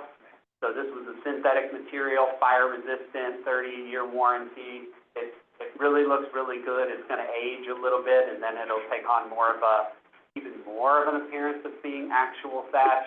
But we had a big event out there on May 31st, and that was really successful. And we're looking forward to some fundraising campaigns we're going to do under our citizen support organization to work on some of the interior portions of the council house that were affected by it not having a roof for 2 years. Yeah. All the benches that are built on the outside that were part of what the archaeology showed and part of what the historical documents show, what those types of structures included back in the time that they were constructed and used by people like the Appalachians and other Florida native groups.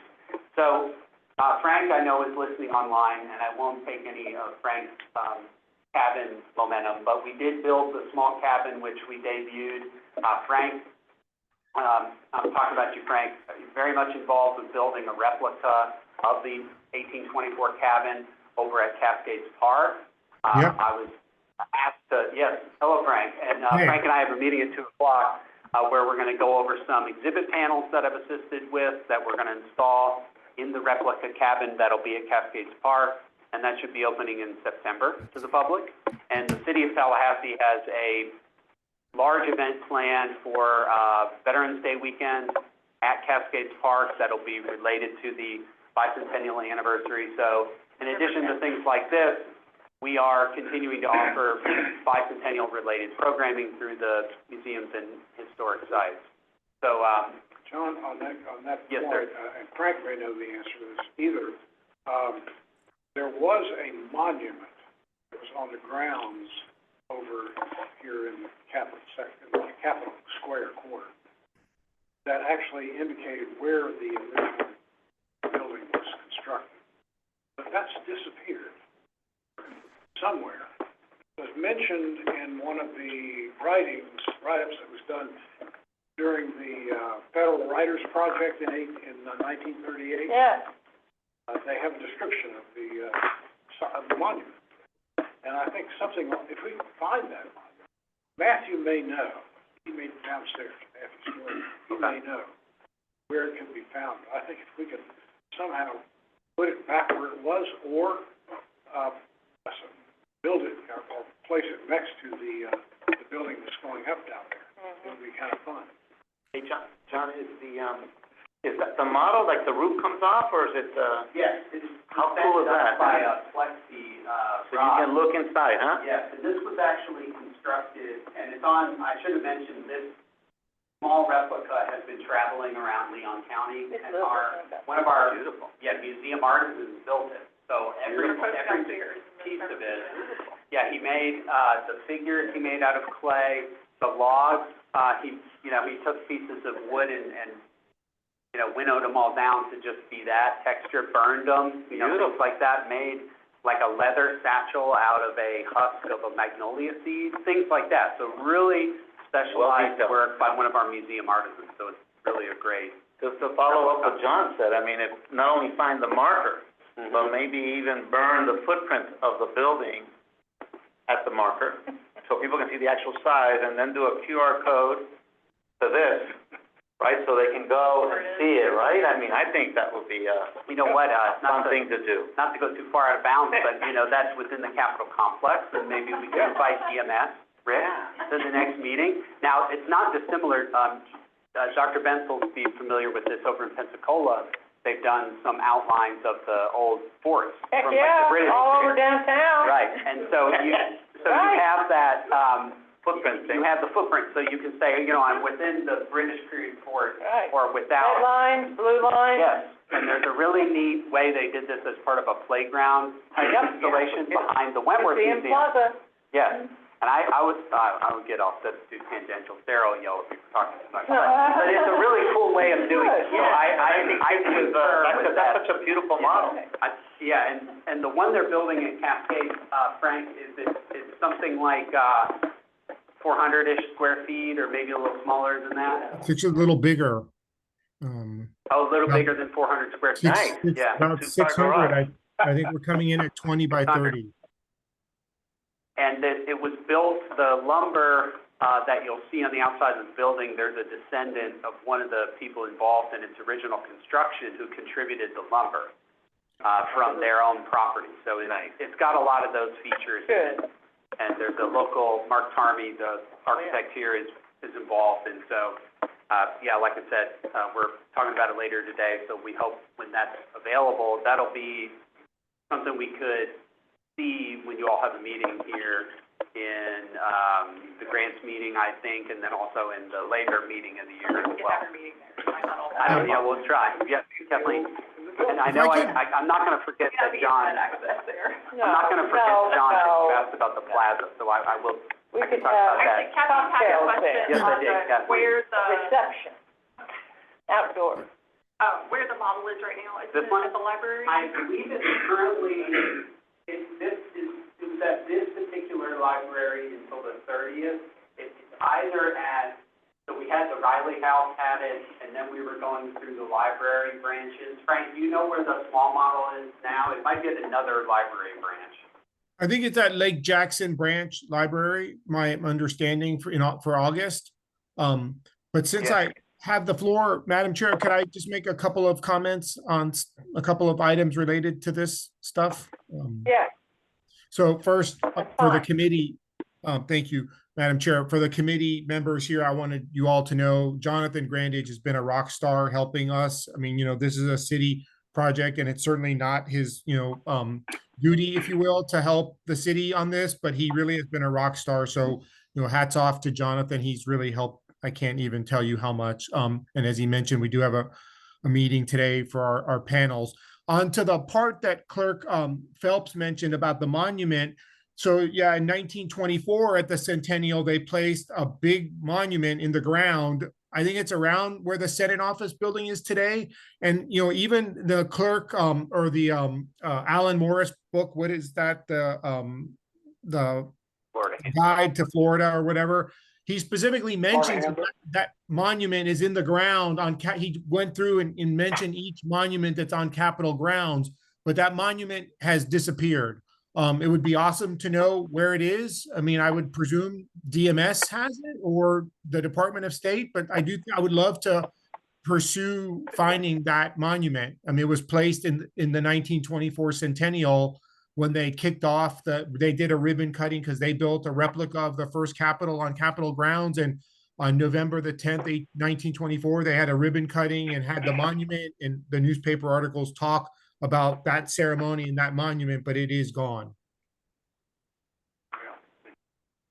Well, it's worth it makes me think about, and John, you're very familiar with this, that in the time of the expansion of the new Capitol, there were a lot of things associated with the old Capitol, especially when then it was brought back down to a smaller size, that went to people's houses and things of that sort. So, you'd hate to think someone had illegally, yes. But it's also usually a place where old monuments are stored. Right. Old historic markers, old plaques. I It's can't amazing imagine how how many of these anybody go would want missing. that now. I know Yeah. I know what some things that were taken out of the House chamber Yes, had to be returned, if you remember, yes. because of that lawsuit. So there's a lot of There are. history to that, but but it's something worth examining. So thank you for bringing it. And you did ask about the plaza. So the RA grade plaza, as you all know, the building has had a lot of problems with water intrusion. We've had a failed attempt to deal with this, and now we have a new project.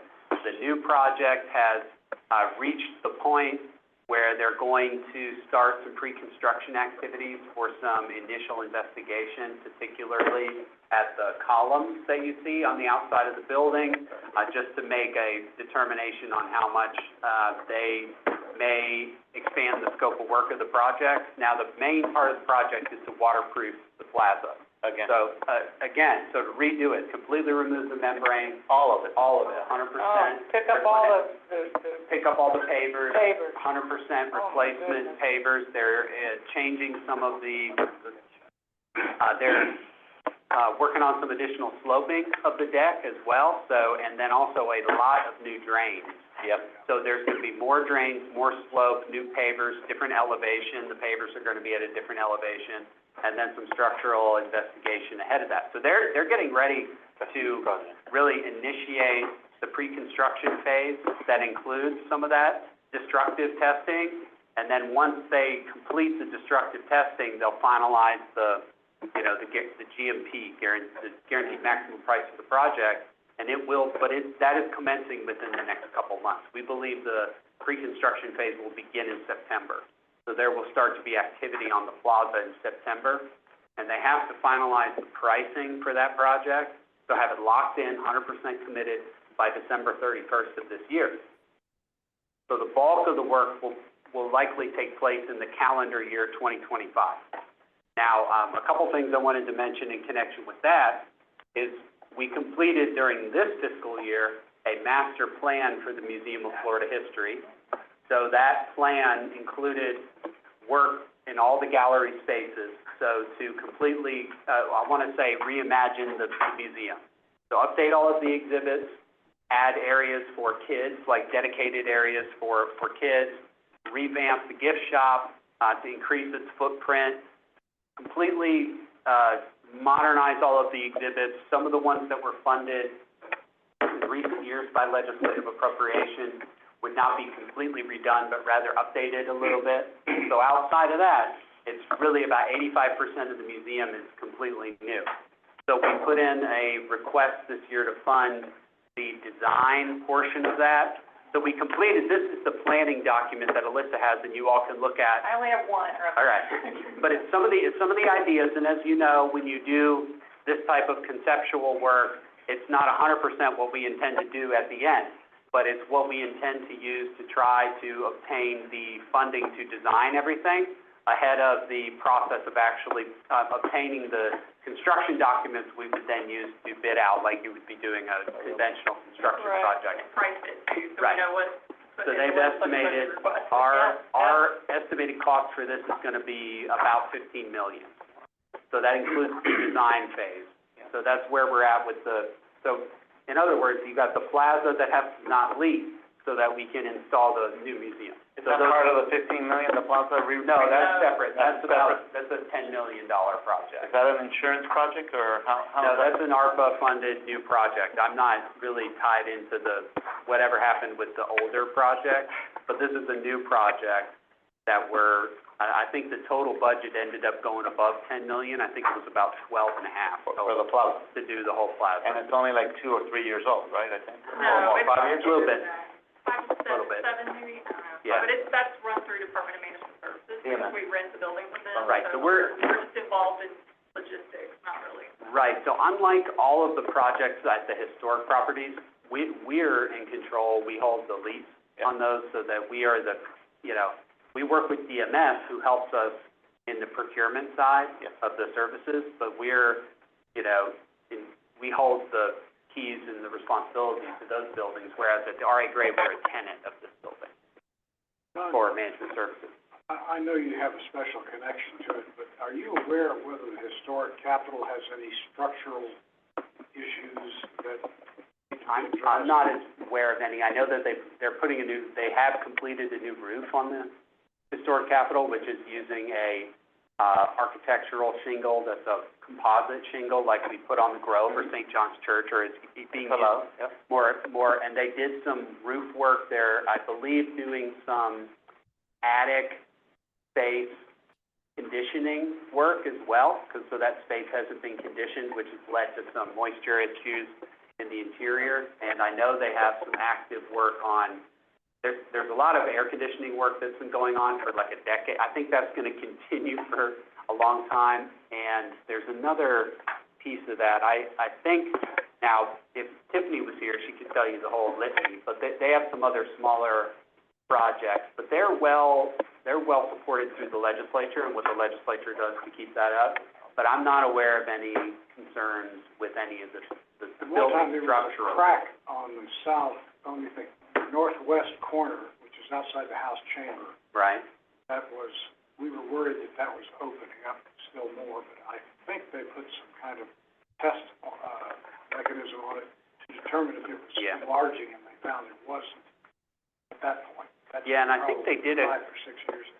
Right, and they did complete an exterior painting restoration project. I know they have to do some window is another big one, all of the windows. And during the tornado, when the tornado came through downtown, it kind of sucked one of the windows in the Senate out and one of the House in. So they went in, on the cupola there was some window damage, but they rebuilt those windows, but each of the windows has work that has to be done throughout the entire building. But I think they're probably running up on another exterior painting project. It would be time to repaint the whole thing and evaluate all of that again, John.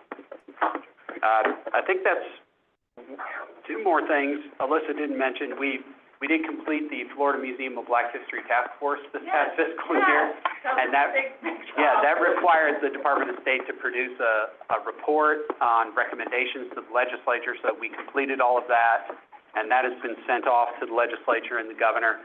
And then, we had 10 meetings over 12 months. Those were all public meetings. And so we did that. And in the coming year, we have some, go ahead. In the winner is, the top ranked. St. Augustine was the top ranked, followed by Keatsville. Yes, there's a lot of media coverage. And that was the vote taken by the task force members themselves.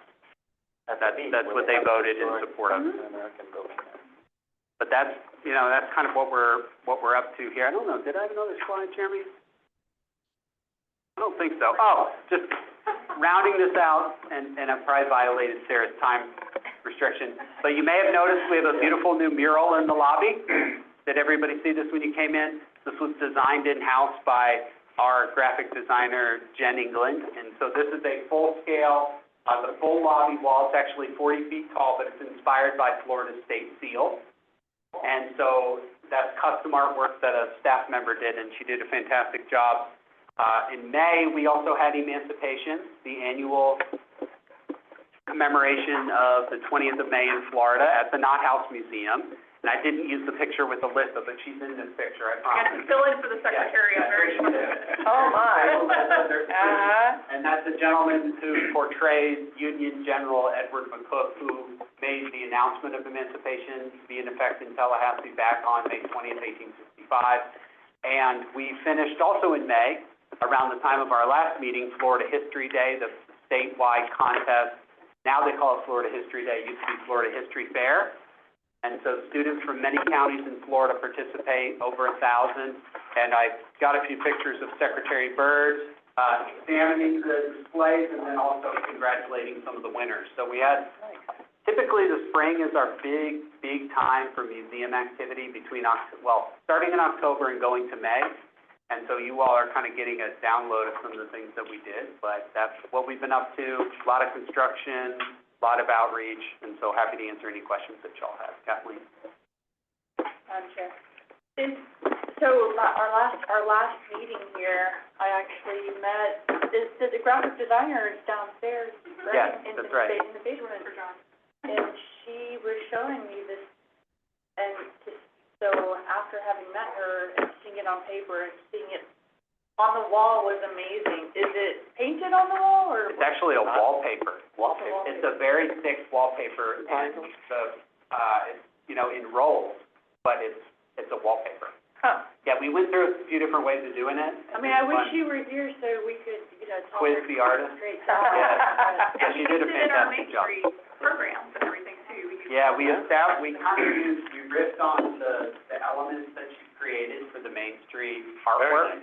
And so we've been we're gonna use this as a marketing tool as well, and I think we're gonna make prints, T-shirts, buttons, pins, and I think there are some pins that Ruben has. Yes, Ruben has some that are made from the logo.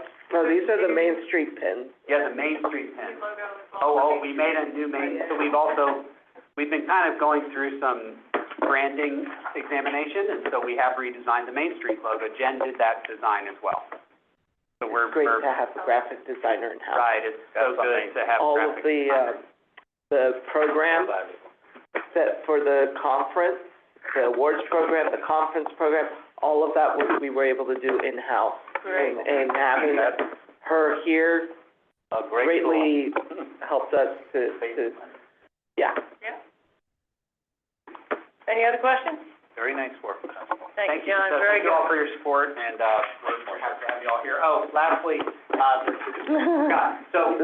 just in case you want to attend or you're interested, some things coming up, Tiffany Baker and Rachel Porter from the Florida Historic Capitol Museum, they published a book this year in connection with the bicentennial, and it's on the Historic Capitol Museum, and it features a lot of photos. John, I'm sure you've read it. You may be featured in it.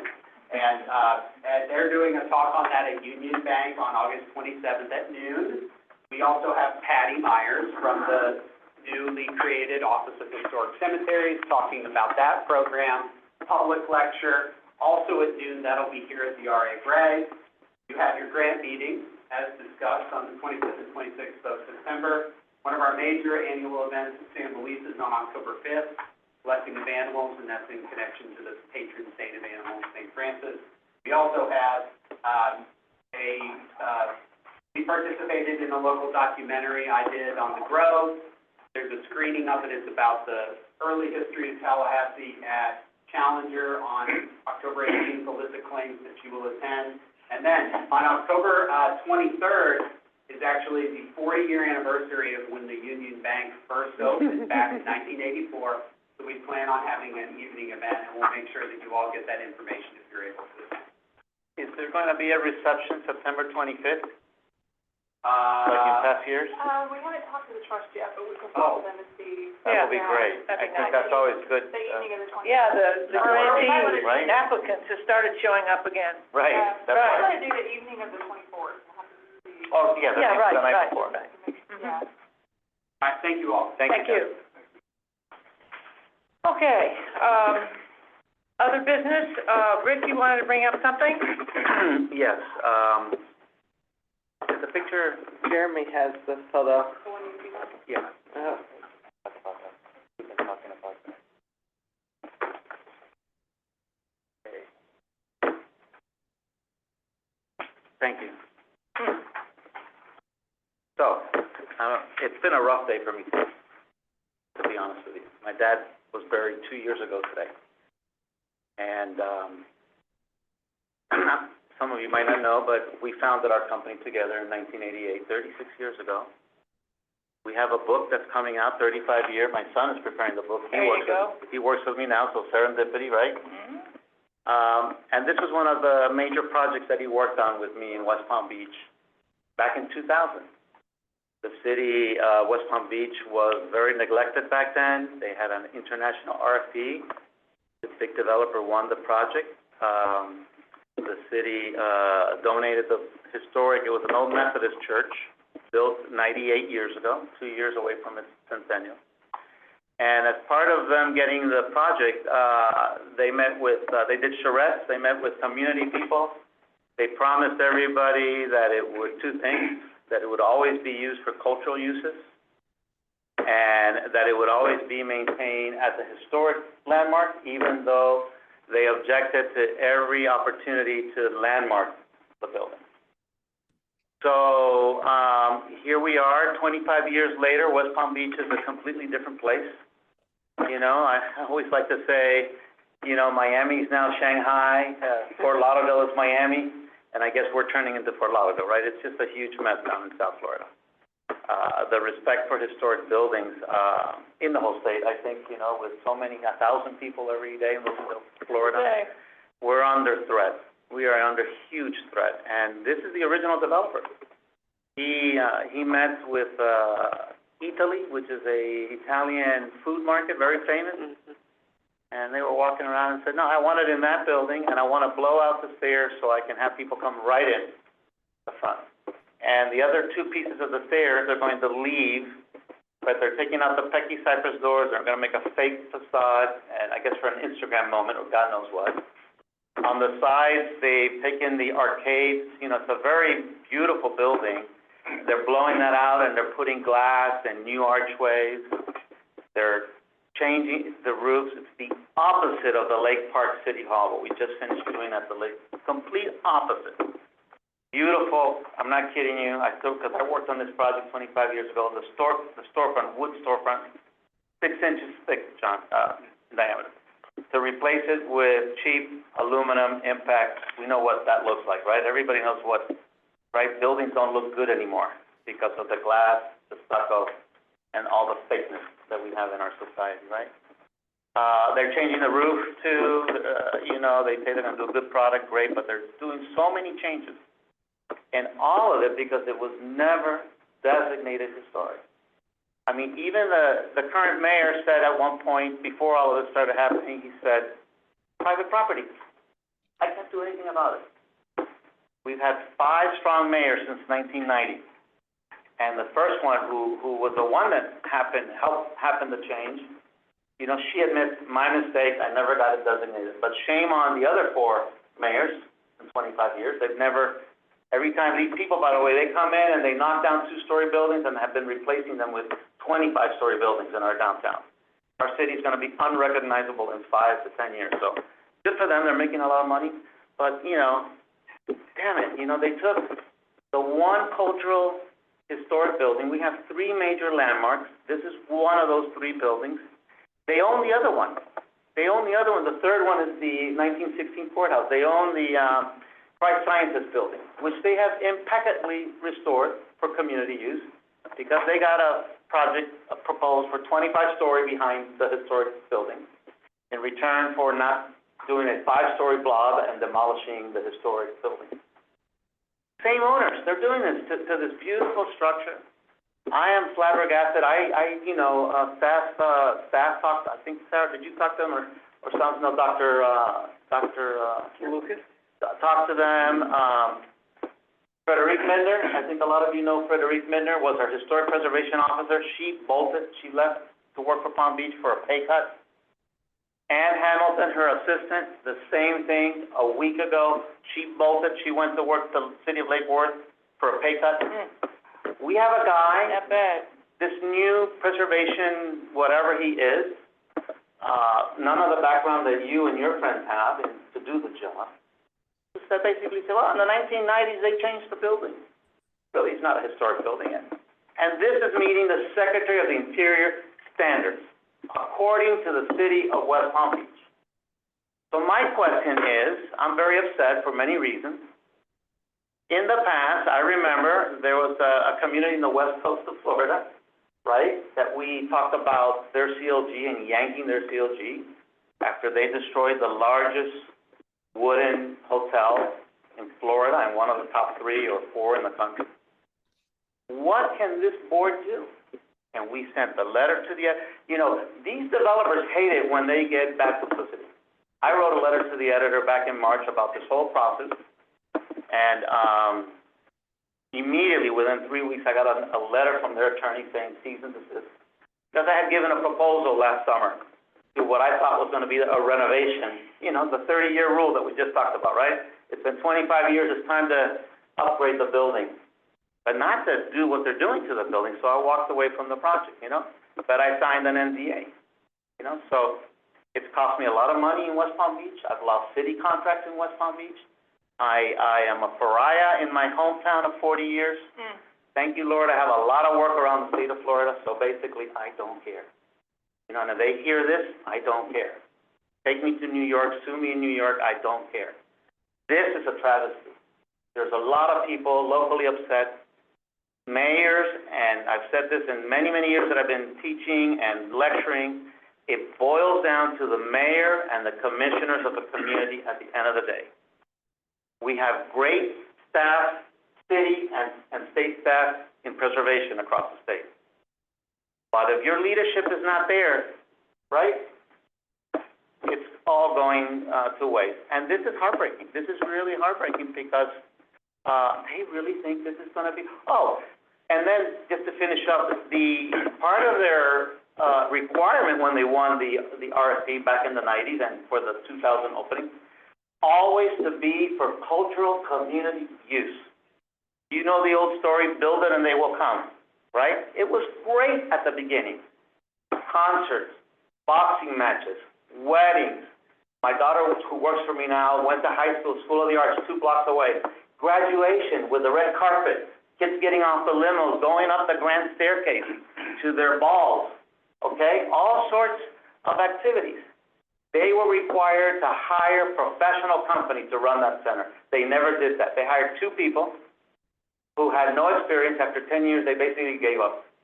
They rented it to a Christ Fellowship group, a church group, and 5 years ago, they basically shut it down on purpose, right? Demolition by neglect, right? Just letting it rot, letting it sit there.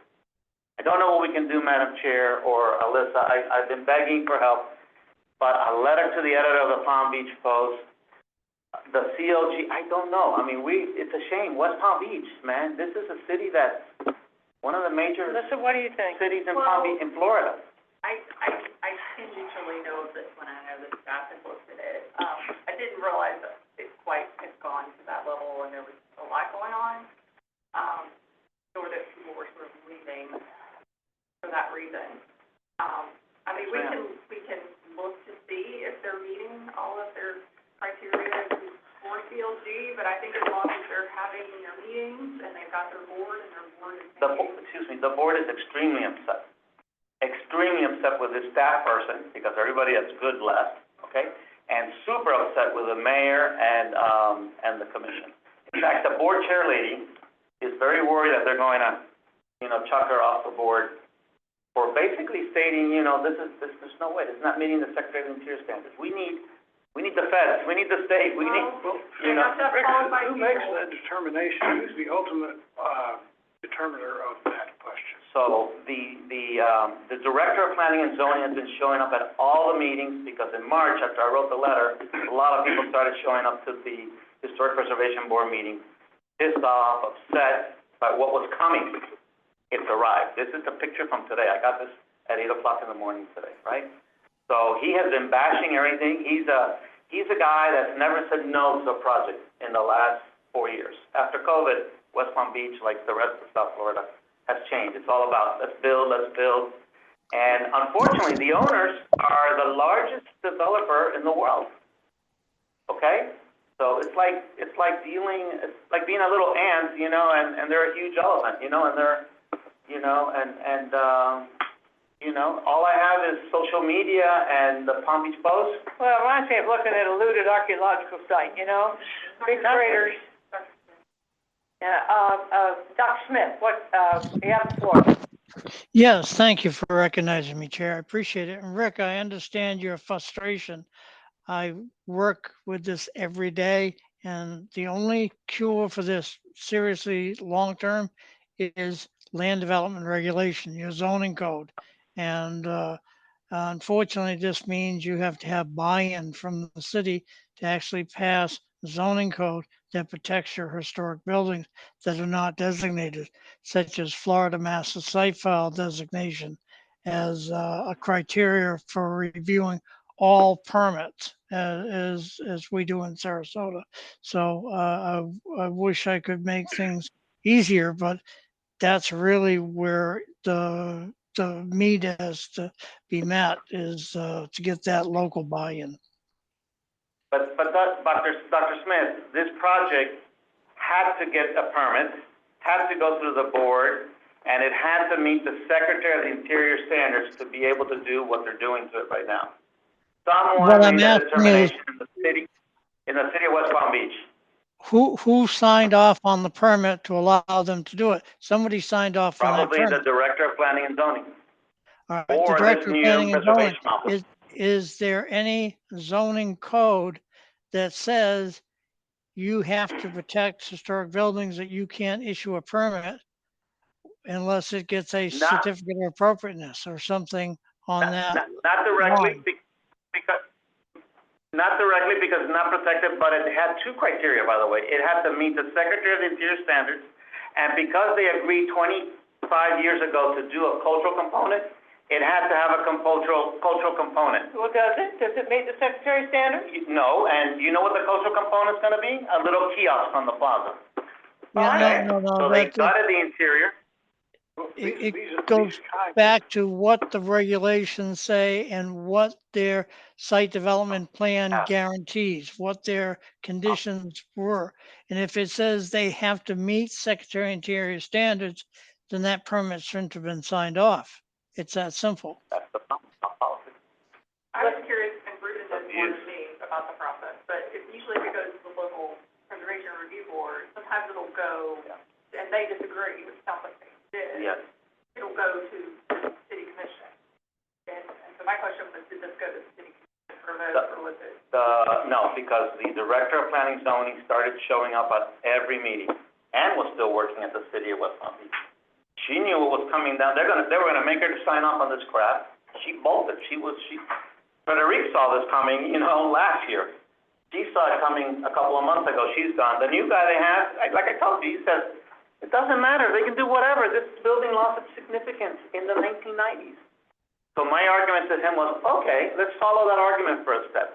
The 1916 Palm Beach County Courthouse was wrapped in a building, right? Right. We had a lot of there's 4 categories, right? Restoration and all that, right? We brought new staircases, because his argument, they're new staircases, so you can knock them down. We brought new staircases. Oh, so I guess you can do the same thing. Tomorrow, somebody in Palm Beach County can say, I want to come in through the front door, blow out the stairs and just come in through the bottom, even though we have an ADA entrance on the back. They could have done all of their entrance from the side. They could have left the interior. They could have made it a balcony to overlook the Italian food hall, for Pete's sake. I'm just super upset, I know. Alyssa's gonna look into it. They'll look into it, and maybe there's something you can do about it, But if What you're showing is a photograph of the front facade, the main facade. To do that type of alteration to that front facade does not meet Secretary of Interior standards. None of this meets Secretary of Interior standards. So you're showing evidence that what they're doing is contrary to the standards. And if you have something in writing that says thou shall meet Secretary of Interior standards, then you've got something to hang your hat on. But if you have nothing legally in place to provide some regulation or some review, I don't know what you can do about it. And if you do see anything about this in the news, I think some of our language was cherry picked, It was, from your staff. See, we have to be very careful. These developers are very tricky. They contacted staff. you want to say something? very quickly. Mm-hmm. Sadly, I don't think there's anything to be done for that building. But maybe that can be, most big preservation movements happen because Of crisis. of That's right. a building. That's how we got the MIMO district designated in Miami. That's very It's true. because one of the major buildings was demolished overnight. So maybe this can be the catalyst for the push to get the city to go ahead and designate your other big ones that are not yet designated. The courthouse is not designated. So that should be the message. If this is not designated, I don't know why they would have to follow the Secretary of the Interior standard. It's not Because designated. it was that and the cultural use was part of the deal they signed back in the 90s when they got the project. So they're violating their own agreement. Right. With the city staff approval. Well, okay, but I don't know what you're gonna be able to do to save the building. But Couldn't get a stop work order on this? Because there's no interest. See, the mayor, doesn't care. We've lost our staff. We have a planning director that, these are very powerful developers. He owns the city of West Palm Oh, Beach. yeah, they're powerful. Google an article in a Palm Beach Politicians. Post that says Relatedville, the new name for West Palm Beach, okay? And, you know, I'm not complaining because the last 3 years we've been extremely busy working Yeah, with developers, I know. but this is just an atrocity. Well, I think the message to the citizens of West Palm Beach is everyone needs to now push the leadership I think the election started 2 years. to instruct the preservation board to get on the designation of the other ones that are not protected. You already know which ones are your major ones Right. in the downtown that are not protected, Yeah. including that courthouse. Yes, we presented that at the Historic Preservation Board two meetings ago. So that should be the message. Right. Because you want people to be able to do something, they're not gonna be able to do anything. No, I know. Okay. Now, the other item on my, was, something about next year's special category grants, but I think we covered it. That, comment was to have training, new criteria, things like that. So is there any other, business that anyone wants to bring up? I just wanna talk about tours. Please. Mm-hmm. Well, since we're at Well, something. 12:20, I have a block, and I guess people are probably hungry. How many people were thinking about going on the tour? I've got a conflict. I can't. You can't go? You can or? I cannot, sorry. Yeah, okay. Mr. Drysdale, are you can't go either. Okay, well, problem Next time. solved. Right. Well, we will, actually, what we can do, don't make me fast, we can try to work on maybe having the meeting at the Grove. Yes. Not a special category meeting, because that has to happen here because of all the technology, but maybe the next one. That would be wonderful. Mm-hmm. Great It idea. was really fun going to Mission Family. Yes. Yeah. It was. Oh, that was really nice. I've always thought we should meet there a lot. Madam Chair, I just want to say one thing before we Of course. rise. I was talking to Kathleen about this earlier. I think we need to have a higher visibility in legislative offices. Okay? And the way I think this can be accomplished is you provide them materials they can use in their offices for display purposes. People come through there constantly. Yes. But if you just little brochures, if that's the appropriate form, display objects, different things. If you have a Main Street program in that particular legislator's Or a great project. or grant project, kind of yeah, stuff. things like this. Just be sure that that sort of thing is seen, not only by the public, but by that legislator whenever they come into their office. I don't know how you actually design this. Well, we have a graphics designer now. Well, It's really good. yeah. Right. Just make an offer, say, we Right. can put this in your office, if you're interested, it has to do with the history of your area or Well, state. legislators are very historical minded. Yes, They are. they are, and something like this might Saves just be us a enough lot. to trigger a little more interest, a little more visibility. Yes, Kathleen? So the design part of it is not my wheelhouse, Yeah. but content, I would love to be able to work with DHR on what that might look like. Good. If you were to make a particular brochure per legislative district, so that each one talks about how many Main Streets are in that district, how many CLGs are in that district, what are your recent grant projects? That's an idea. It's almost like a mini pink book, honestly. Well, what used to be a pink book and is now a yellow book. Yeah. But, for the grant. Right. It's almost like a little mini snapshot for each legislative district, and it could be even just a,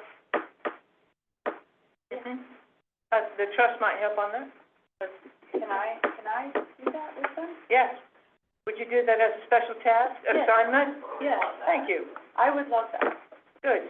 because I firmly believe in that. I think it's a good idea. Out of sight, out of mind, in sight, in mind. Yes. Our society works that way, period. Pretty pictures. Yep.